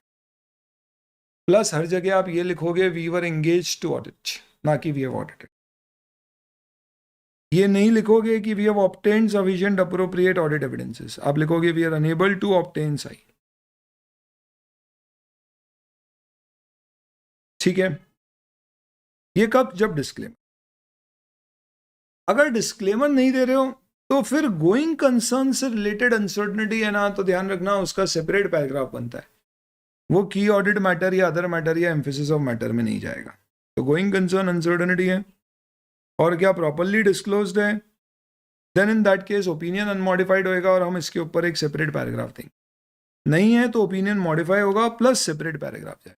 कभी भी गोइंग कंसर्न में मटीरियल अनसर्टनिटी है तो एक सेपरेट पैराग्राफ आएगा, ओपिनियन मॉडिफाइड अनमॉडिफाइड दोनों हो सकता है। यानी कि सबसे पहले आप देखो मॉडिफाइड ओपिनियन देना है क्या, फिर देखो गोइंग कंसर्न है क्या, फिर उसके बाद में की ऑडिट मैटर अगर कोई है तो वो दो, वो नहीं है तो फिर एम्फेसिस ऑफ मैटर या अदर मैटर जो अपन 706 में डिस्कस करेंगे। तो आप अभी ये ध्यान रखना दोस्तों कि अगर डिस्क्लेमर है तो key audit matter paragraph opinion नहीं आएगा, ऑडिटर की एडिशनल रिस्पॉन्सिबिलिटी के पैराग्राफ नहीं आएंगे, we have obtained sufficient appropriate audit evidence की जगह वी वर अपॉइंटेड आ जाएगा, वी हैव ऑडिटेड की जगह वी वर अपॉइंटेड और we were unable to obtain साई, अदर इंफॉर्मेशन का पैराग्राफ नहीं। कब? डिस्क्लेमर। और फाइनेंशियल स्टेटमेंट क्या माने जाएंगे? अनऑडिटेड माने। ठीक है, ये आपका क्या डिस्कस हो जाता है ऐसे 705, वेरी इंपॉर्टेंट। एक और चीज ध्यान रखना दोस्तों, ऐसा पॉसिबल है कि आप बोल दो balance sheet does not gives a true and fair view पर P&L gives a true and, या cash flow statement does not gives a true and fair view, balance sheet P&L gives a true and. यानी एक financial statement या एक title of financial statement पे भी आप modified opinion specifically दे सकते हो, बाकी पे अनमॉडिफाइड। हाँ, पर अगर आप पूरे के ऊपर एडवर्स या डिस्क्लेमर दे रहे हो तो फिर आप ऐसा नहीं कर सकते कि किसी एक पर्टिकुलर आइटम के ऊपर आप अनमॉडिफाइड ओपिनियन। तो आप डिसाइड करो, या तो आप ओवरऑल पे एक ओपिनियन बना रहे हो या टाइटल वाइज बना रहे हो, अकॉर्डिंगली आपका ओपिनियन बनेगा। ठीक है, इन सब के अलावा ऐसा हो सकता है कि फाइनेंशियल स्टेटमेंट में कोई एक ऐसा मैटर हो जो ऑडिटर हाईलाइट करना चाहता है। जैसे रिलायंस ने 22 में अपने फाइनेंशियल स्टेटमेंट में 46,000 करोड़ के प्रॉफिट दिखाए, जिसमें से 36,000 करोड़ उसका प्रॉफिट जो आया था वो बेसिकली एक रिजर्व बनाया था, उस रिजर्व को उसने पी और एल में ट्रांसफर किया। नॉर्मली हम रिजर्व कभी भी ट्रांसफर करते हैं तो दूसरे रिजर्व में करते हैं, उसने पी और एल में क्रेडिट किया। एनसीएलटी के अप्रूवल के बेसिस पे ऐसा हुआ था, यानी अगर वो नहीं होता तो उसके प्रॉफिट 10,000 करोड़ होते हैं इंस्टेड ऑफ 46,000 करोड़। आप देख सकते हो 22 के फाइनेंशियल स्टेटमेंट रिलायंस। अब ये क्यों हुआ? क्योंकि एनसीएलटी ने स्पेसिफिकली बोला था कि कोई उनका गैस रिजर्व था जिसके ऊपर उन्होंने काफी लॉस बुक किया, तो इसके लिए बोला था कि आप रिजर्व से इस लॉस को बुक कर सकते हो, इनफैक्ट आप P&L से बुक करके रिजर्व से उसको P&L में क्रेडिट कर दें। ऑडिटर को इसको चेक करने में कोई बहुत ज्यादा टाइम नहीं लगा, यानी ये की ऑडिट मैटर नहीं था कि इस साल के ऑडिट में मोस्ट सिग्निफिकेंट मैटर, पर यह जरूर है कि इसको फाइनेंशियल स्टेटमेंट की यूजर्स के अंडरस्टैंडिंग के लिए हाईलाइट करना इंपॉर्टेंट है ऑडिट रिपोर्ट के मेन टेक्स्ट में, ताकि यूजर को साफ साफ समझ में आए कि फाइनेंशियल स्टेटमेंट में जो प्रॉफिट आ रहे हैं वो इस साल सब्सटैंशियली इस एक अजीब से ट्रीटमेंट के कारण आ रहे हैं जो एज पर इंड एस नहीं है। उस सेंस में ऑडिटर ने उसके ऊपर एक एम्फेसिस ऑफ मैटर दिया, उसे एम्फेसाइज करके बताया कि ऐसा ड्यूरिंग द ईयर हुआ। तो एम्फेसिस ऑफ मैटर और की ऑडिट मैटर में बहुत बड़ा फर्क है। Emphasis of matter financial statement में ऑलरेडी प्रॉपरली डिस्क्लोज्ड कोई मैटर है जो ऑडिटर को लगता है यूजर की फंडामेंटल अंडरस्टैंडिंग के लिए हाईलाइट करना जरूरी है, तो वो उसे एम्फेसिस ऑफ मैटर में रिपोर्ट करेगा। It is a paragraph included in the audit report that refers to a matter appropriately presented or disclosed in financial statement, which in auditor's judgment is of importance that it is fundamental to the user's understanding of financial statement. ध्यान रखना कि audit matter is significant to current period audit. Emphasis of matter is fundamental to user's understanding of financial statement. तो इसके लिए ज़रूरी है कि वो मैटर मैनेजमेंट ने प्रॉपरली फाइनेंशियल स्टेटमेंट में डिस्क्लोज किया, तो जो फाइनेंशियल स्टेटमेंट में नहीं है वो कभी भी एम्फेसिस ऑफ मैटर नहीं हो सकता, ये तय कर। दूसरा, उसकी प्रॉपर मैनेजमेंट ने डिस्क्लोजर अकाउंटिंग करी है, यानी वो मॉडिफिकेशन डिजायर नहीं करता है, रिक्वायर नहीं करता। और तीसरा, वो इतना फंडामेंटल मैटर है कि उसको ऑडिटर को अलग से हाईलाइट करना चाहिए। ऐसे ये भी कहता है कि कोई मैटर आपको ईओएम और कैम दोनों लग रहा है तो आप उसे कैम में report. The emphasis of matter paragraph shall include EOM paragraph provided auditor is not required to modify his opinion. In fact, उस paragraph में EOM के paragraph में लिखना भी पड़ता है कि यार opinion is not modified in that on this matter. ये कैम भी नहीं होना चाहिए। जब ऑडिटर EOM पैराग्राफ देगा तो एक सेपरेट सेक्शन बनाएगा with heading emphasis of matter, उसमें क्लियर रेफरेंस देगा वो फाइनेंशियल स्टेटमेंट के वो डिस्क्लोजर्स का जिसे वो एम्फेसाइज करना चाह रहा है, और बताएगा कि उसका ओपिनियन इस मैटर से रिलेटेड मॉडिफाइड।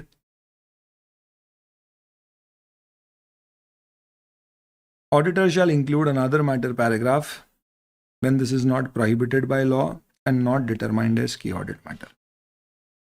ये अदर मैटर पैराग्राफ है, इसको चलवा, इसमें दोनों आ गया थोड़ा सा सही करने के लिए, ईओएम एंड ओएम, और ये other matter, another matter as an other matter, उस पर भी आते हैं।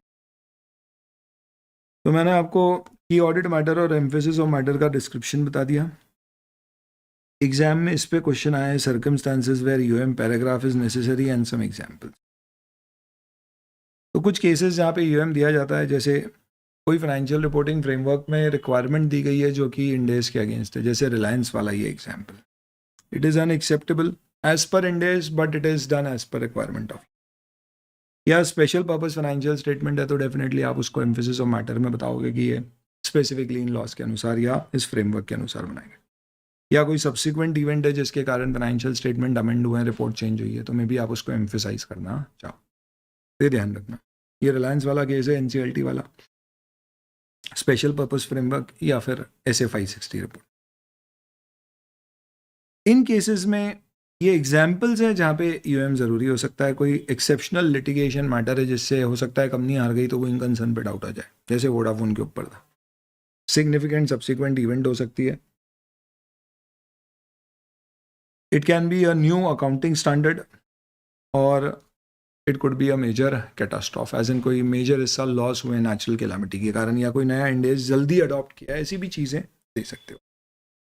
इनफैक्ट यहाँ कह सकते हैं इट इज़ नेसेसरी और यहाँ पे इट मे बी नेसेसरी, हो सकता है आपको देना पड़े।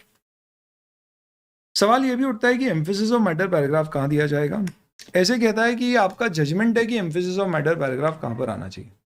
It is purely based on what will be appropriate for user understanding. तो अगर ये फाइनेंशियल स्टेटमेंट को ओवरऑल अफेक्ट कर रहा है तो मे बी आप ओपिनियन से पहले दे दो, अदरवाइज यूजुअली इसे ओपिनियन पैराग्राफ के बाद दिया जाता है। तो नॉर्मली आप देखेंगे तो ओपिनियन पैराग्राफ के बाद और की audit matter other matter paragraph के पहले होगा, but it depends. Other matter paragraph कहाँ देना है, अगर ये एज सच रिलेटेड नहीं है फाइनेंशियल स्टेटमेंट और उससे रिलेटेड, तो आप एकदम आखिरी में दे सकते हो।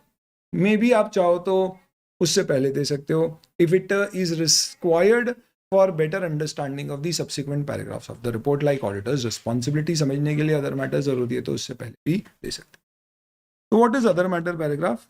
सबसे पहली चीज, अदर मैटर पैराग्राफ वो चीज है जो ए फाइनेंशियल स्टेटमेंट में डिस्क्लोज नहीं है, बी मिसस्टेटमेंट या लिमिटेशन भी नहीं है, यानी कि ऑडिट रिपोर्ट उससे मॉडिफाई नहीं होना चाहिए। पर हम ये सिर्फ इसलिए बताना चाह रहे हैं ताकि यूजर्स बेहतर तरह से ऑडिट या ऑडिटर्स रिस्पॉन्सिबिलिटी या फिर ऑडिटर की रिपोर्ट को समझ सके। जैसे कि प्रीवियस ईयर अनऑडिटेड था, तो आप चाहो तो बता सकते हो, इनफैक्ट आपको बताना चाहिए प्रीवियस ईयर अनऑडिटेड। या लेट्स से इस साल जॉइंट ऑडिट हुआ है तो कंपलसरी नहीं है अदर मैटर पैराग्राफ देना, बट आप चाहते हो जॉइंट ऑडिट के केस में एक अदर मैटर पैराग्राफ से आप बताएं कि भाई जॉइंट ऑडिट किया हम लोगों ने, तो आप दे सकते हो। ये कहीं फाइनेंशियल स्टेटमेंट में दिख नहीं रहा होगा, पर फिर भी आप बताना चाह रहे हो तो ये अदर मैटर पैराग्राफ है। तो other means other, not a part of financial statement. It is a paragraph included in the auditor's report which refers to a matter other than those presented or disclosed in the financial statement, which in judgment of auditors is relevant to users' understanding of A. audit, B. responsibility of audit, or C. the auditor's report. तो जब भी आप other matter paragraph देंगे तो उसका एक separate section बनेगा और ये यूएमओ या एम दोनों ही आप पीसीडब्ल्यूजी से डिस्कस करें। अदर मैटर पैराग्राफ की ये आपका प्लेसमेंट है किस तरफ हो सकता है, और इसमें ऐसा कोई बहुत क्रिटिकल मैटर।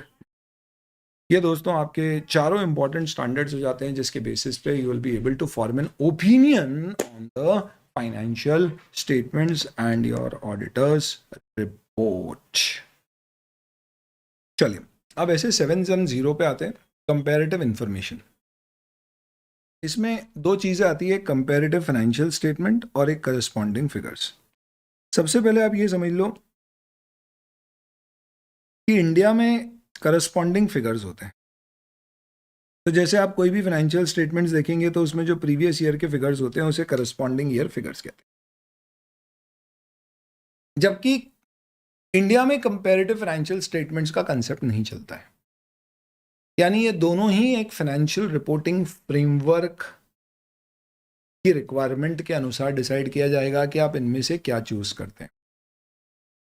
तो इंडिया में हम करंट फाइनेंशियल स्टेटमेंट में प्रीवियस ईयर फिगर सिर्फ इसलिए देते हैं ताकि लोग कंपेयर कर सके कि परफॉर्मेंस किस डायरेक्शन में गए हैं, यानी उसको देने का प्योर उद्देश्य होता है टू फैसिलिटेट कंपैरिजन। इसलिए पिछले साल के पूरे फाइनेंशियल स्टेटमेंट देना उद्देश्य नहीं है, इस साल के फाइनेंशियल स्टेटमेंट को पिछले साल के फिगर्स सिर्फ इसलिए देना है ताकि कंपैरिजन आ सके। तो जब हम नोट्स टू अकाउंट्स देते हैं तो हम ये नहीं देते कि पिछले साल क्या पॉलिसी थी, इस साल क्या पॉलिसी, हम सिर्फ ये देते हैं इस साल ये पॉलिसी है और अगर कोई चेंजेस हुए तो अलग से बता दें। ये बेस्ट एग्जाम्पल है समझने का कि करस्पॉन्डिंग ईयर फिगर्स क्या होता है। यही अगर फाइनेंशियल रिपोर्टिंग फ्रेमवर्क कहता है कि नहीं आपको हर साल 2 साल के फाइनेंशियल स्टेटमेंट साथ में प्रेजेंट करने हैं with equal and all details, यानी फिर आप ये नहीं बताओगे कि ये इस साल अकाउंटिंग पॉलिसी और चेंज हुई है, आप ये बताओगे ये पॉलिसी इस साल है, ये चेंज हुई है और ये पिछले साल थी। यानी आप पिछले साल के फाइनेंशियल स्टेटमेंट भी पूरी डिटेल में दे रहे हो, इनफैक्ट पिछले साल भी पॉलिसी में कोई चेंज हुआ था तो वो भी आप बताओगे। इसका मतलब when two financial statement are given in equal details in a comparative format, that financial reporting framework basis is termed as comparative financial statement. Both these terms are a part of comparative information. Basic 2 सवाल के जवाब इस standard में दिए गए। पहला, auditor के procedures क्या होना चाहिए अंडर बोथ द फ्रेमवर्क। दूसरा, ऑडिटर की रिपोर्ट कैसी होना चाहिए अंडर बोथ द। तो सबसे पहले नेचर ऑफ कंपैरेटिव इंफॉर्मेशन, ये किस पे डिपेंड करता है, मैंने आपको बताया फाइनेंशियल रिपोर्टिंग फ्रेमवर्क। 2 अप्रोच, एक करस्पॉन्डिंग फिगर, एक कंपैरेटिव। ये नॉर्मली लॉ और रेगुलेशन ही बताता है। बेसिक डिफरेंस क्या होता है, करस्पॉन्डिंग फिगर में हम सिर्फ current period of financial statement पे रिपोर्ट देते हैं, जबकि यहाँ पे दोनों पीरियड की रिपोर्ट्स प्रेजेंट की जाती है। इसका मतलब ये नहीं एक साथ 2 साल का ऑडिट हो रहा है, पिछले साल का ऑडिट पिछले साल हुआ, इस साल का इस साल हुआ और दोनों रिपोर्ट एक साथ भी आ रही है।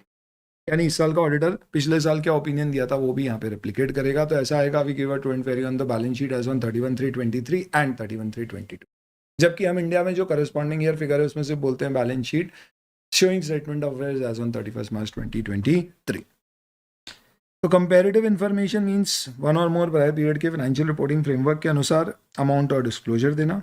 करस्पॉन्डिंग में intended to be given only to be read with relation to current period, whereas comparative में included for comparison with current period but if audited are referred to in the auditor's opinion दोनों पे दिया जाएगा auditor के द्वारा।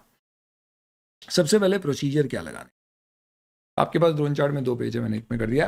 Procedure सबसे पहले हमें ये लगाना है कि हमें ये चेक करना है कि प्रीवियस ईयर के फाइनेंशियल स्टेटमेंट के ही फिगर्स कंपैरेटिव्स में दिखाए, और अगर कहीं उन्हें रीस्टेट किया है, कुछ किया है, तो चेंजेस प्रॉपर है, disclosure proper. Number 2, we have to also check accounting policies last year और इस साल की कंसिस्टेंट है, चेंज हुई है तो प्रॉपरली डिस्क्लोज। मैनेजमेंट से रिटर्न रिप्रेजेंटेशन, आप जिस पीरियड पे ओपिनियन दे रहे हो वो सारे पीरियड का लोगे। तो इंडियन कॉन्टेक्स्ट में हम सिर्फ करंट ईयर फाइनेंशियल स्टेटमेंट यानी करंट ईयर फिगर्स पे लेंगे। जहाँ कंपेरेटिव फाइनेंशियल स्टेटमेंट वाला फिगर चलता है वहाँ पे दोनों पे ओपिनियन जा रहा है, तो दोनों के रिटर्न रिप्रेजेंटेशन लिए। अब करस्पॉन्डिंग फिगर्स के अंतर्गत रिपोर्टिंग कैसे होती है बहुत ध्यान से समझना। सिंपल सा रूल है कि अगर पिछले साल ऑडिट नहीं हुआ, ये इंडिया वाला कॉन्टेक्स्ट है, तो आपको एक एम्फेसिस ऑफ मैटर कंपलसरी देना है, जिसमें आपको other matter paragraph, emphasis of matter नहीं सॉरी अदर मैटर, क्योंकि ये ऑडिट फाइनेंशियल स्टेटमेंट से रिलेटेड कोई मैटर नहीं, ऑडिट से रिलेटेड है। आपको एक अदर मैटर पैराग्राफ कंपलसरी देना है जिसमें आपको लिखना है कि पिछले साल के फाइनेंशियल स्टेटमेंट ऑडिटेड नहीं है, पर हमारी ओपनिंग बैलेंस पे सफिशिएंट अप्रोप्रिएट ऑडिट एविडेंस प्राप्त करने की जिम्मेदारी एज इट इज। तो ओपनिंग बैलेंस क्या बताता है कि ओपनिंग बैलेंस चेक करो, ये क्या बताता है प्रीवियस ईयर के फिगर्स साथ में रिपोर्ट करो अगर फाइनेंशियल रिपोर्टिंग की रिक्वायरमेंट है तो, और उसमें फिर आपको चेक क्या करना है और अगर गलती वगैरह मिले तो रिपोर्ट क्या करना है, अगर उसका ऑडिट नहीं हुआ तो क्या। अगर प्रीवियस ईयर अनऑडिटेड है तो अदर मैटर पैराग्राफ देना कंपलसरी है, जिसमें बताना है प्रीवियस ईयर अनऑडिटेड है पर हमने ओपनिंग बैलेंस पे सही ऑब्टेन किया है इस पर 510। लेकिन अगर प्रीवियस ईयर का ऑडिट, तो बढ़िया है, हमें क्या प्रॉब्लम है। उस केस में दो बातें हो सकता है, प्रीवियस ईयर के ऑडिटर की रिपोर्ट मॉडिफाइड हो, तो हमें इस साल चेक करना होगा। अगर वो चेक किया और मालूम पड़ा सब सही कर दिया मैनेजमेंट ने इस साल, तो फिर आपको कोई मॉडिफाइड ओपिनियन देना नहीं है कि लास्ट ईयर मॉडिफाइड था तो इस साल भी मॉडिफाइड जाएगा, नहीं। आप अनमॉडिफाइड ओपिनियन दे दो सब सही हो गया है, तो आपको ये भी नहीं बताना लास्ट ईयर गलत था अब सही हो गया। चाहो तो उसका जो करेक्शन इस साल मैनेजमेंट ने किया है उसका एम्फेसिस ऑफ मैटर दे सकते हो जरूरत हो तो। पर अगर पिछले साल का मॉडिफिकेशन आपने चेक किया और मालूम पड़ा इस साल भी वो गलती कंटिन्यू हो रही है, तो फिर इस साल की भी ओपिनियन मॉडिफाई होगी। अगर आपको लगता है कि उसका इम्पैक्ट प्रीवियस ईयर पे ही है और करंट ईयर पे नहीं है, जैसे पिछले साल कंपनी ने लोन को डिपॉजिट दिया था और ऑडिटर ने रिपोर्ट किया था, पर इस साल वो लोन ही रीपे हो गया तो दिख ही नहीं रहा है बैलेंस शीट में, तो ऑडिटर को इस साल रिपोर्ट करना पड़ेगा, क्योंकि पिछले साल का मॉडिफिकेशन इस साल सही नहीं हुआ है, कंपनी ने कंपेरेटिव सही नहीं किए हैं, और क्योंकि कंपेरेटिव फाइनेंशियल स्टेटमेंट का इंटीग्रल पार्ट है, इस कारण से ऑडिटर को करंट ईयर में रिपोर्ट करना। पर वो साफ साफ लिख देगा कि फाइनेंशियल स्टेटमेंट में लोन को डिपॉजिट दिखाया गया है, हालांकि ये सिर्फ प्रीवियस ईयर फिगर्स को अफेक्ट कर रहे हैं, यानी आप अपना ओपिनियन स्पेसिफिकली प्रीवियस ईयर के कॉन्टेक्स्ट में मॉडिफाई कर दोगे। और ऐसे कहता है कि अगर लास्ट ईयर ऑडिटर की रिपोर्ट अनमॉडिफाइड थी और करंट ईयर में आपको चेक करने के दौरान पिछले साल की कोई गलतियां मिल गई जो मैनेजमेंट सुधार नहीं रहा है, तो भी आप अपनी ओपिनियन को मॉडिफाई करोगे। करंट ईयर को अफेक्ट कर रहा है तो करंट ईयर के रिलेशन में भी, सिर्फ प्रीवियस ईयर को अफेक्ट कर रहा है तो सिर्फ प्रीवियस ईयर के कॉन्टेक्स्ट। तो पहला, अगर लास्ट ईयर मॉडिफाइड था और मैटर अनरिजॉल्व है तो रिपोर्ट मॉडिफाई कर दूं। अगर वो करंट ईयर को अफेक्ट कर रहा है तो रिपोर्ट मॉडिफाई होगी, करंट ईयर को नहीं कर रहा है तो स्पेसिफिकली प्रीवियस ईयर के कॉन्टेक्स्ट में मॉडिफिकेशन आएगा। प्रीवियस ईयर अनमॉडिफाइड था पर इस साल मिसस्टेटमेंट देखा है, तो उस केस में prior period financial statement audited bye predecessor auditor का रेफरेंस दे सकते हैं, और हम चाहें तो हमारी रिपोर्ट मॉडिफाई भी कर सकते हैं, कोई दिक्कत नहीं है, करना पड़ेगा। Plus auditor shall state following in other matter paragraph, अगर पिछले साल के फाइनेंशियल स्टेटमेंट किसी और ऑडिटर के द्वारा ऑडिटेड है तो ये शैल नहीं है, में आप चाहो तो अपनी रिपोर्ट में बता सकते हो कि प्रीवियस ईयर के फाइनेंशियल स्टेटमेंट किसी और ने ऑडिट। अब आते हैं कंपेरेटिव फाइनेंशियल स्टेटमेंट। यहाँ पे ऑडिटर ओपिनियन हर फाइनेंशियल स्टेटमेंट जिसके ऊपर ओपिनियन एक्सप्रेस्ड है उस पर देता है। तो अगर लास्ट ईयर ऑडिट हुआ ही नहीं है तो वो सिर्फ इस साल के फाइनेंशियल स्टेटमेंट पे ओपिनियन देगा और अदर मैटर पैराग्राफ में लिख देगा क्या कि करंट ईयर पे ही ऑडिट रिपोर्ट दे रहे हैं और प्रीवियस ईयर हमने ऑडिट नहीं किया है इसलिए उस पर कोई ओपिनियन नहीं दे रहे, पर ओपनिंग बैलेंस पे हमने सही लिया है, सेम है। सपोज लास्ट ईयर ऑडिट हुआ, उसने रिपोर्ट अनमॉडिफाइड दी, मैंने इस साल ऑडिट किया, मैंने भी अनमॉडिफाइड दी, लास्ट ईयर और करंट ईयर में मैं ही ऑडिटर हूं, कोई प्रॉब्लम नहीं। पर अगर लास्ट ईयर कोई ऑडिटर दूसरा था तो फिर मुझे कंपलसरली एक अदर मैटर पैराग्राफ में देना पड़ेगा कि लास्ट ईयर कौन ऑडिटर था, उसने क्या रिपोर्ट दी, ओपिनियन क्या टाइप का था और डेट ऑफ रिपोर्ट क्या थी। ये चीज़ इंडियन कॉन्टेक्स्ट में देना कंपलसरी नहीं है, अगर लास्ट ईयर कोई और ऑडिटर था तो आप दे सकते हो, पर कंपेरेटिव फाइनेंशियल स्टेटमेंट के कॉन्टेक्स्ट में लास्ट ईयर सेपरेट ऑडिटर है तो आपको बताना ही पड़ेगा कि वो ऑडिटर कौन था, क्या रिपोर्ट थी उसकी और डेट क्या थी। अब सबसे इंपॉर्टेंट, इसे पढ़ना मत सुनो, दो साल के फाइनेंशियल स्टेटमेंट फुल डिटेल में कंपैरेटिव फाइनेंशियल स्टेटमेंट जैसे प्रेजेंट हो रहे हैं। लास्ट ईयर के फाइनेंशियल स्टेटमेंट का ऑडिट किया जेड ने, इस साल का ऑडिट कर रहा है ए। लास्ट ईयर के फाइनेंशियल स्टेटमेंट में ऑडिटर ने अनमॉडिफाइड ओपिनियन दिया था, मैं इस साल का चेक कर रहा था, मुझे पिछले साल की गलती मिली जो मटीरियल है और अनकरेक्टेड। ऐसे केस में क्योंकि मेरे फाइनेंशियल रिपोर्टिंग फ्रेमवर्क में मुझे दोनों साल के फाइनेंशियल स्टेटमेंट पर ओपिनियन देने, पिछले साल का किसी और ने ऑडिट किया, इस साल का मैं कर रहा हूं, तो मैं ओपिनियन देता तो मैं इस साल का ओपिनियन दे देता और पिछले साल का बोल देता लास्ट ईयर की ऑडिटर था और उसका ये ओपिनियन था। पर प्रॉब्लम ये है उसने अनमॉडिफाइड दिया, मेरे हिसाब से मॉडिफाइड होना। तो ऐसे केस में ऐसे कहता है कि आप अपना ओपिनियन मॉडिफाई करके दे दो, किसके रेस्पेक्ट में? प्रीवियस ईयर के फाइनेंशियल स्टेटमेंट के रेस्पेक्ट में, जबकि प्रीवियस ईयर का ऑडिटर उस पर अनमॉडिफाइड ओपिनियन दे चुका है जिसके ऊपर आप अदर मैटर पैराग्राफ भी दे रहे हो, चलेगा। पर क्योंकि ये अजीब हो जाएगा, इसलिए ये करने से पहले आप मैनेजमेंट को बोलना कि आप प्रीवियस ईयर के फाइनेंशियल स्टेटमेंट्स को रीस्टेट करा के प्रीवियस ईयर के ऑडिटर को बुला के उससे उसका ऑडिट दोबारा करवा के उससे नई रिपोर्ट मंगा लो और फिर उसकी नई रिपोर्ट को आप एक तरह से उसकी रिपोर्ट दे देना और हम फिर सिर्फ करंट पीरियड के ऊपर रिपोर्ट करेंगे। तो इस साल 2 ईयर के फाइनेंशियल स्टेटमेंट में प्रीवियस ईयर के ऑडिटर की रिवाइज रिपोर्ट आ जाएगी और करंट ईयर के ऊपर मैं रिपोर्ट करूंगा। ये जब वो प्रीवियस ईयर के रीस्टेट हो गए, वो ऑडिट करने को तैयार है और उसने नया ओपिनियन दे दिया और हमने फिर सिर्फ इस साल पे ओपिनियन देना है। पर अगर वो मना कर दे मैनेजमेंट या दूसरा ऑडिटर ऐसा करने से, तो फिर मैं प्रीवियस ईयर पे अनमॉडिफाइड ओपिनियन। ये कम समझ में आता है क्योंकि इंडियन कॉन्टेक्स्ट में होता नहीं है, but this is the way it is. और इन सब के बाद फाइनली आपका ऐसे 720 बहुत ही खतरनाक घातक ऐसे हो सकता है, पर ये ड्रोन चार्ट से आप पढ़ना मस्त, आपको एकदम सुपर क्लैरिटी इससे आएगी। Auditor's responsibility relating to other. सबसे पहले ये चीज समझो, अदर इन्फॉर्मेशन क्या है। जब आप फाइनेंशियल स्टेटमेंट प्रिपेयर करते हो तो ऑडिटर को देते हो, जो उस पर ऑडिट करके ऑडिट रिपोर्ट देता है। वो ऑडिट रिपोर्ट देने के बाद डायरेक्टर उस फाइनेंशियल स्टेटमेंट और ऑडिट रिपोर्ट को यूज करके अपनी डायरेक्टर्स रिपोर्ट बनाता है।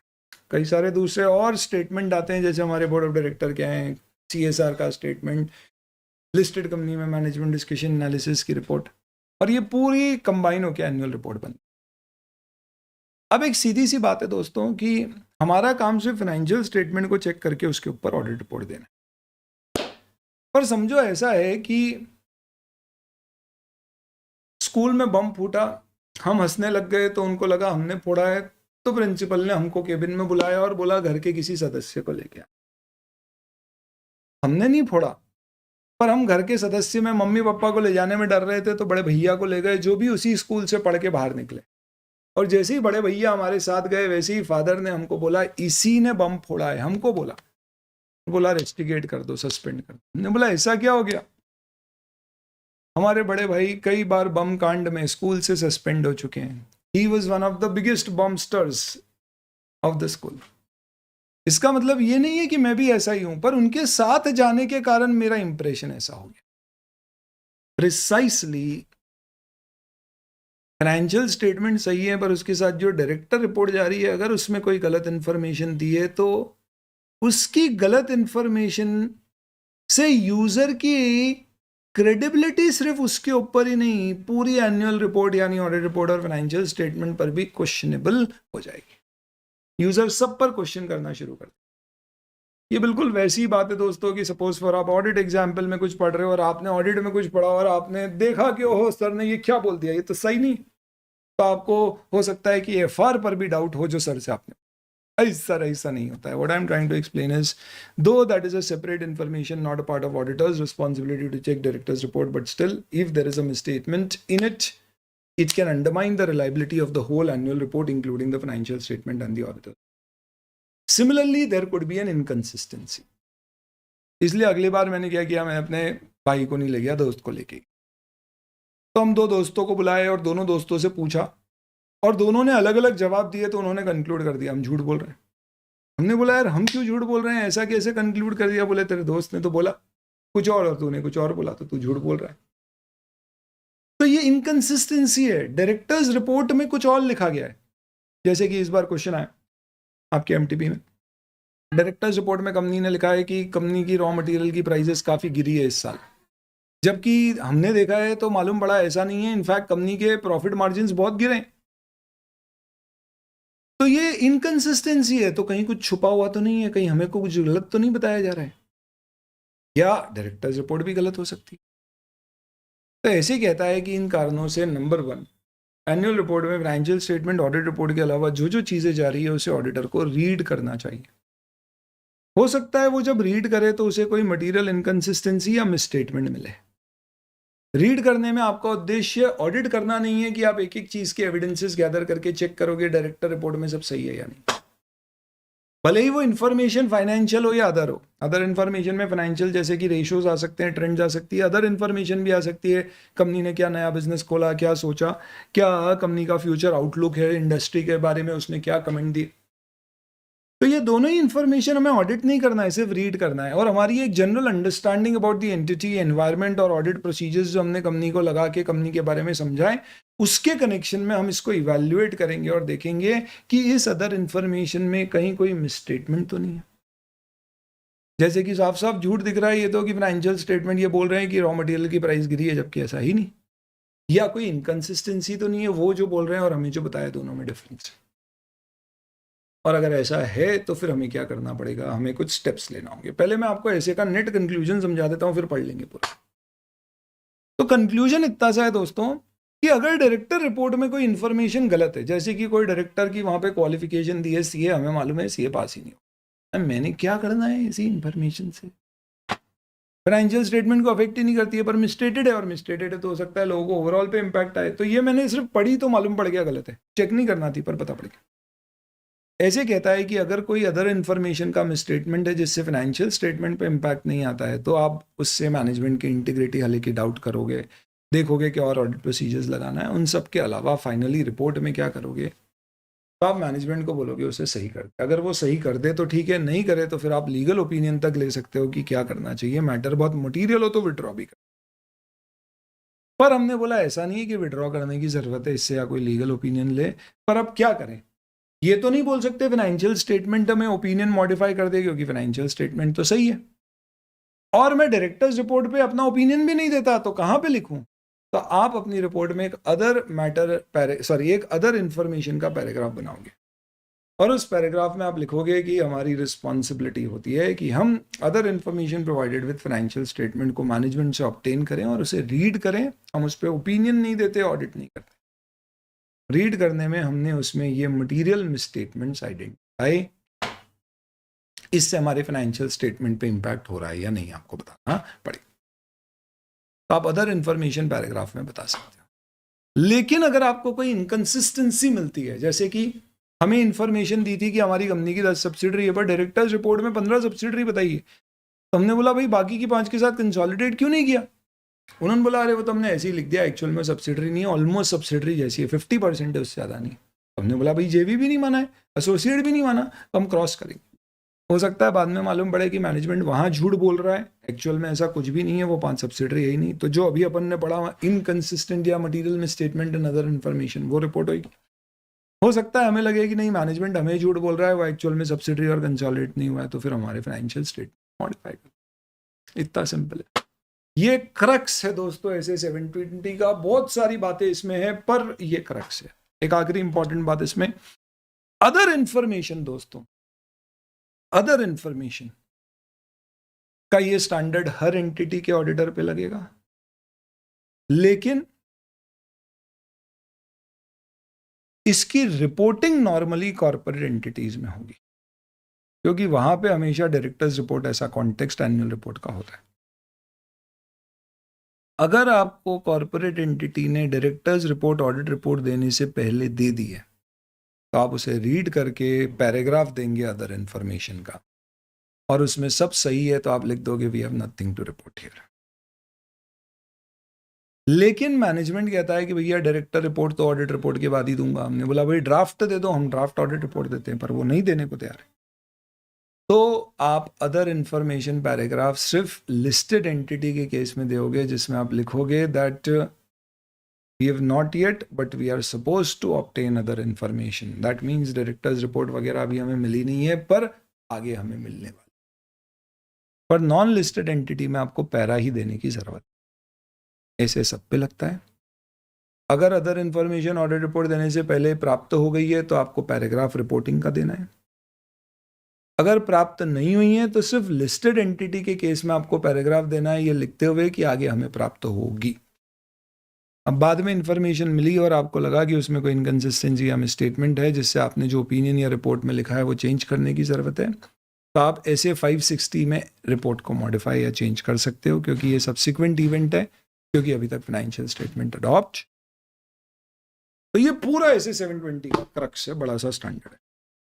चलिए, ऑडिटर का ऑब्जेक्टिव है to consider material inconsistency between other information and financial statement and other information in auditor's knowledge. तो हम क्या बोलेंगे, अदर इंफॉर्मेशन और फाइनेंशियल स्टेटमेंट और अदर इंफॉर्मेशन और ऑडिटर का knowledge, and to respond appropriately अगर कोई इनकंसिस्टेंसी या कोई मटेरियल मिसस्टेटमेंट मिलता है एज पर दिस ऐसे। A misstatement of other information exists when information is incorrectly stated or is misleading. It could be financial or non-financial information and is a part of annual report. We will discuss with management other information and we'll ask them to make it available before the audit date. If it is made available after the audit report date, we'll take a written representation that management हमें report date के बाद में उसे provide कर देगा। हमारा काम सिर्फ रीड करना है अदर इंफॉर्मेशन को और देखना है कि क्या उसमें कोई इनकंसिस्टेंसी है फाइनेंशियल स्टेटमेंट से या ऑडिटर के नॉलेज से। हमने कंपेयर नहीं करना है एक एक डेटा, सिर्फ रिकंसिलिएशन, इंक्वायरी और हमारी अंडरस्टैंडिंग के हिसाब से हम बस इसे कंपेयर करें। प्लस अलर्ट रहना है कि उसमें कोई मिसस्टेटमेंट हो in other information with respect to auditor's general knowledge about the business और इंटरनल इनकंसिस्टेंसी अदर इंफॉर्मेशन कुछ और बोल रही है, फाइनेंशियल स्टेटमेंट कुछ और बोल रहे हैं, जैसे नंबर ऑफ सब्सिडी। अगर आप कंक्लूड करते हो कि मटेरियल मिसस्टेटमेंट अदर इन्फॉर्मेशन में ऑडिट रिपोर्ट से पहले पता पड़ गया, मैनेजमेंट को बोलो सही करे, नहीं करे तो TCWG से बात करो, फिर भी नहीं हो तो आप रिपोर्ट अदर इन्फॉर्मेशन पैरा में दे सकते हो, विड्रॉ भी कर सकते हो, रेगुलेटरी बॉडी को भी दे सकते हो। बाद में हुआ है तो सेम है, बस ऐसे 560 आप पे एडिशनली लगेगा, बाकी सेम प्रोसीजर्स फॉलो कर। पर आपने देखा तो मालूम पड़ा फाइनेंशियल स्टेटमेंट में मिसस्टेटमेंट है, इसका मतलब फाइनेंशियल स्टेटमेंट्स में सब्सिडरीज कंसोलिडेट नहीं किए, एक्चुअल में ज़्यादा है, डायरेक्टर रिपोर्ट पढ़ के पता पड़ा। तो हम ऑब्वियस सी बात है रिपोर्ट मॉडिफाई कर सकते हैं, एक्स्ट्रा प्रोसीजर्स लगा सकते हैं। तो अगर ऑडिटर के नॉलेज में या फाइनेंशियल स्टेटमेंट में गलती है तो फिर दूसरे एसेस के अनुसार हमें करना है, रीअसेस रिस्क करना है, अनकरेक्टेड मटेरियल मिसस्टेटमेंट है तो रिपोर्ट करना है, और ऑडिट रिपोर्ट के बाद हमें पता पड़ा है तो सब्सिक्वेंट इवेंट्स का स्टैंडर्ड लगेगा। हमें समझ ही नहीं आ रहा है क्या सही है क्या गलत है, if we are unable to conclude we will request the management to consult a qualified third party and help us to conclude. Even then, if it is not available, we can take a legal opinion. We can treat it as a limitation on audit and give a disclaimer or withdraw from the report. किस पे लगता है ऐसे requirement? सारे पे लगती है। Reporting सिर्फ कॉर्पोरेट में, लिस्टेड में हर केस में, और अनलिस्टेड में सिर्फ अगर आपको अदर इन्फॉर्मेशन पहले से मिल गई। अदर इन्फॉर्मेशन एक सेपरेट सेक्शन होगा ऑडिट रिपोर्ट में जिसमें 5 पैराग्राफ होंगे। सबसे पहले कि मैनेजमेंट की जिम्मेदारी है अदर इन्फॉर्मेशन बनाना, क्या है अदर इन्फॉर्मेशन आइडेंटिफाई करना, हम इस पे ओपिनियन नहीं देते हैं, और हमारी जिम्मेदारी इस पे क्या है, सिर्फ रीड कर। प्लस एक स्टेटमेंट की इसमें कुछ रिपोर्ट करने जैसा नहीं है जब इससे कोई मटेरियल मिसस्टेटमेंट या इनकंसिस्टेंसी नहीं मिली, या कंक्लूजन कि इसमें कोई अनकरेक्टेड मटेरियल मिसस्टेटमेंट। अगर इसके कारण फाइनेंशियल स्टेटमेंट में मिसस्टेटमेंट है तो फिर वो जाएगा मॉडिफाइड ओपिनियन पैराग्राफ में। यहाँ पे हम सिर्फ रेफरेंस दे देंगे कि अदर इन्फॉर्मेशन के बेसिस पे ओपिनियन मॉडिफाई किया है, which you can refer to in the modified opinion paragraph. तो ये किया गया है कि अगर ऑडिटर का ओपिनियन मॉडिफाइड है, अब उसमें क्वालिफाइड या एडवर्स है तो ही, क्योंकि डिस्क्लेमर के केस में मैंने आपको बताया है अदर इन्फॉर्मेशन पैराग्राफ जाता ही। तो अगर क्वालिफाइड और एडवर्स ओपिनियन है और अदर इन्फॉर्मेशन से रिलेटेड नहीं है तो इस ऐसे से कोई लेना देना नहीं है। पर कोई भी क्वालिफिकेशन अदर इन्फॉर्मेशन से रिलेटेड है तो देन इन दैट केस आपको क्या करना पड़ेगा, इस ई पैराग्राफ में रेफरेंस देना पड़ेगा कि अदर इन्फॉर्मेशन से उसका क्या। डिस्क्लेमर के केस में अदर इन्फॉर्मेशन पैराग्राफ नहीं आता है। लॉ और रेगुलेशन के द्वारा अगर रिपोर्टिंग प्रिस्क्राइब्ड है तो फिर आप अदर इन्फॉर्मेशन पैराग्राफ में अपनी रिस्पॉन्सिबिलिटी में लिखते हो हमारी रिस्पॉन्सिबिलिटी एज पर ऐसे 720 है। आप ये नहीं लिखोगे ऐसे एज पर 720 है अनलेस लॉ और रेगुलेशन में एटलीस्ट ये 3 चीज़ें आ रही है कि लॉ एंड रेगुलेशन के फॉर्मेट ऑफ रिपोर्टिंग में आइडेंटिफाई करने की परमिशन है, अदर इन्फॉर्मेशन क्या है, ऑडिटर की ब्रीफ में जिम्मेदारी मांग रहे हैं, और हमने रीड किया तो क्या उसका आउटकम निकला, ये आ रहा है। यानी मैनेजमेंट रिस्पॉन्सिबिलिटी भले ही नहीं आए, ये 3 चीज़ें मिनिमम आएगी तो फिर हम लिख सकते हैं कि हमने अदर इन्फॉर्मेशन को ऐसे 720 के अनुसार डील किया। अदर इन्फॉर्मेशन में अमाउंट रिलेटेड क्या क्या इन्फॉर्मेशन देखने को मिलती है कि फाइनेंशियल रिजल्ट, कैपिटल एक्सपेंडिचर, खर्चे कंपनी ने कोई किए हैं, ऑफ बैलेंस शीट अरेंजमेंट जैसे गारंटी वगैरह, और नॉन अमाउंट इन्फॉर्मेशन यानी कि एस्टिमेट से रिलेटेड कोई मैनेजमेंट के जजमेंट्स होते हैं, रिलेटेड पार्टी से रिलेटेड, ट्रेंड की शेयर की प्राइस ऊपर गई है नीचे, जो MTP में पेपर आया जिसके ऊपर, कंपटीशन के ऊपर, सेगमेंट की इन्फॉर्मेशन, ऐसी कॉमेंट्री। ये इलस्ट्रेटिव लिस्ट है, अगर आप एक्चुअल ऐसे पढ़ोगे तो इससे आपको कहीं ज़्यादा बड़ी लिस्ट मिलेगी, और ये सब आपको डॉक्यूमेंट, ये आपका पूरा ऐसे 700 एंड चलिए आप क्विकली क्वेश्चन आंसर्स देख लेते हैं। ऐसे 700 से रिलेटेड तो पिछले 2-4 अटेम्प्ट में कोई क्वेश्चन नहीं है। की ऑडिट मैटर से रिलेटेड एक क्वेश्चन है। While auditing complete consolidated financial statement fair presentation framework, you discovered consolidated financial statement are materially misstated due to non-consolidation of a subsidiary. The material misstatement deemed to be pervasive on consolidated financial statement, and the effect of misstatement on consolidated financial statement could not be determined because it was not practicable to do so.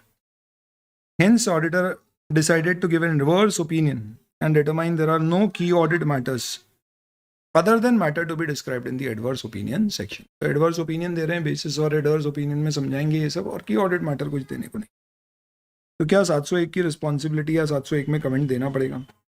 तो अब इसी बात है, adverse opinion यहाँ पे दिया हुआ है तो की ऑडिट मैटर का सेक्शन तो आएगा, डिस्क्लेमर होता तो नहीं आता, और उसमें हम सिर्फ रेफरेंस दे सकते हैं कि we have no key audit matter other than the matter reported in the basis for adverse opinion. क्योंकि कोई भी अगर आपका मॉडिफिकेशन है रिपोर्ट में तो वो बाय नेचर की ऑडिट मैटर होता है, तो उसका रेफरेंस हम इस पैराग्राफ में देके बोल देते हैं कि और इसके अलावा कुछ भी। चलिए then after accepting start audit you became aware that management has imposed limitation on assurance function which is leading to inability to obtain sufficient appropriate audit evidences to discharge responsibility. तो आपको बोला गया है कि as a consequence to this what will be your response on limitation imposed. तो वही है 705 बोलता है कि भैया हमें सही ऑब्टेन नहीं मिल पाए तो हम क्या करेंगे, रिपोर्ट मॉडिफाई करेंगे। इनेबिलिटी टू ऑब्टेन सही के केस में मटेरियल और परवेजिव है तो क्वालिफाई, नहीं तो disclaimer of opinion. Management imposed है तो विड्रॉ कर सकते हैं।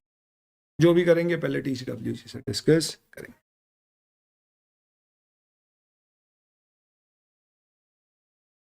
While conducting audit, you are not only prevented from certain audit procedures, but you are not also able to obtain audit evidence by performing alternative.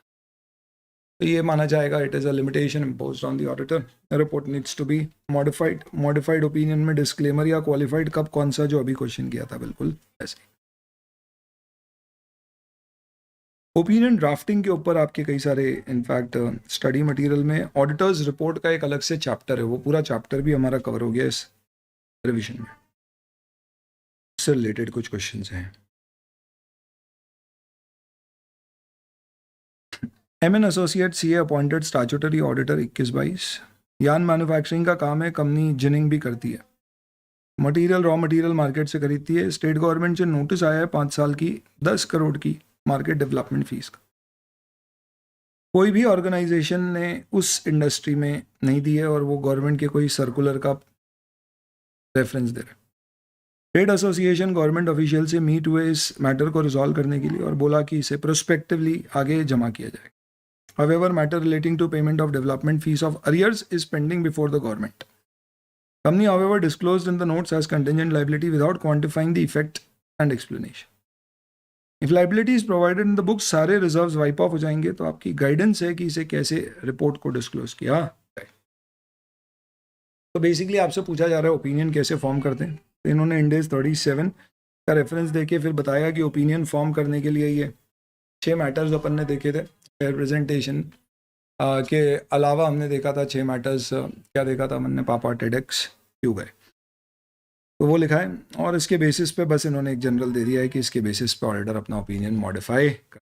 बहुत ही casual तरह का answer है यहाँ पे। चलिए,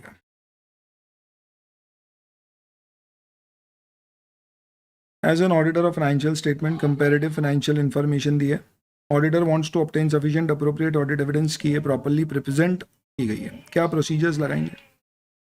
कंपेरेटिव इन्फॉर्मेशन में प्रोसीजर्स हम क्या लगाते हैं? कैरी फॉरवर्ड सही है या नहीं है, पॉलिसीज चेंज हुई है तो डिस्क्लोजर सही है, और मैनेजमेंट रिप्रेजेंटेशन लेते हैं on all matters which are reported.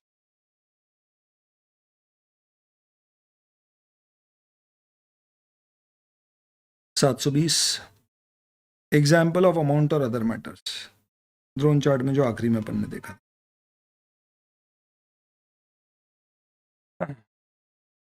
Chartered accountant appointed by statutory auditor. You have completed the audit and preparing the audit report also form the draft annual report. You are going through the draft annual report and observed company has included an item in annual report showing downward trend in market prices of commodity raw material. However, actual margin reported is gone in the reverse direction. MTP में भी है कुछ. Manager discussed the issue with the partner of the firm who said that auditors are not covered by such disclosure in the annual report. क्या ये approach सही? तो हमें बोलना पड़ेगा भाई 720 में हमें देखना है, प्लस अगर हमें कोई इनकन्सिस्टेंसी मिलती है तो फर्दर चेक करना पड़ेगा. मैनेजमेंट को बोलेंगे करेक्ट करो, नहीं किया तो TCWG को रिपोर्ट करेंगे, रिपोर्ट में देना पड़ सकता है. ये ऐसे 700 से रिलेटेड है, यहाँ पर आ गया. स्टैट्यूटरी ऑडिटर SRT को ऑब्टेन किया गया 2021-22 में. कंपनी फाइनेंशियल स्टेटमेंट बना रही थी तो कंपनी ने एक एडिशनल प्रॉफिट और लॉस एक्सपेंडिचर स्टेटमेंट अपेंडिक्स में डिस्क्लोज किया. This has not been able to understand additional profit and loss as it is not covered under applicable financial reporting framework. कैसे डील करेगा? तो हम मैनेजमेंट को बोलेंगे कि भैया आप इसे सेपरेटली दो. फिर भी मैनेजमेंट दे रहा है तो हम सप्लीमेंट्री इन्फॉर्मेशन में आइडेंटिफाई करके रिपोर्ट कर देंगे कि इसका हमने ऑडिट. चलिए, तो ये आपके एज सच क्वेश्चंस हैं which are relating to this particular topic. Audit report 293.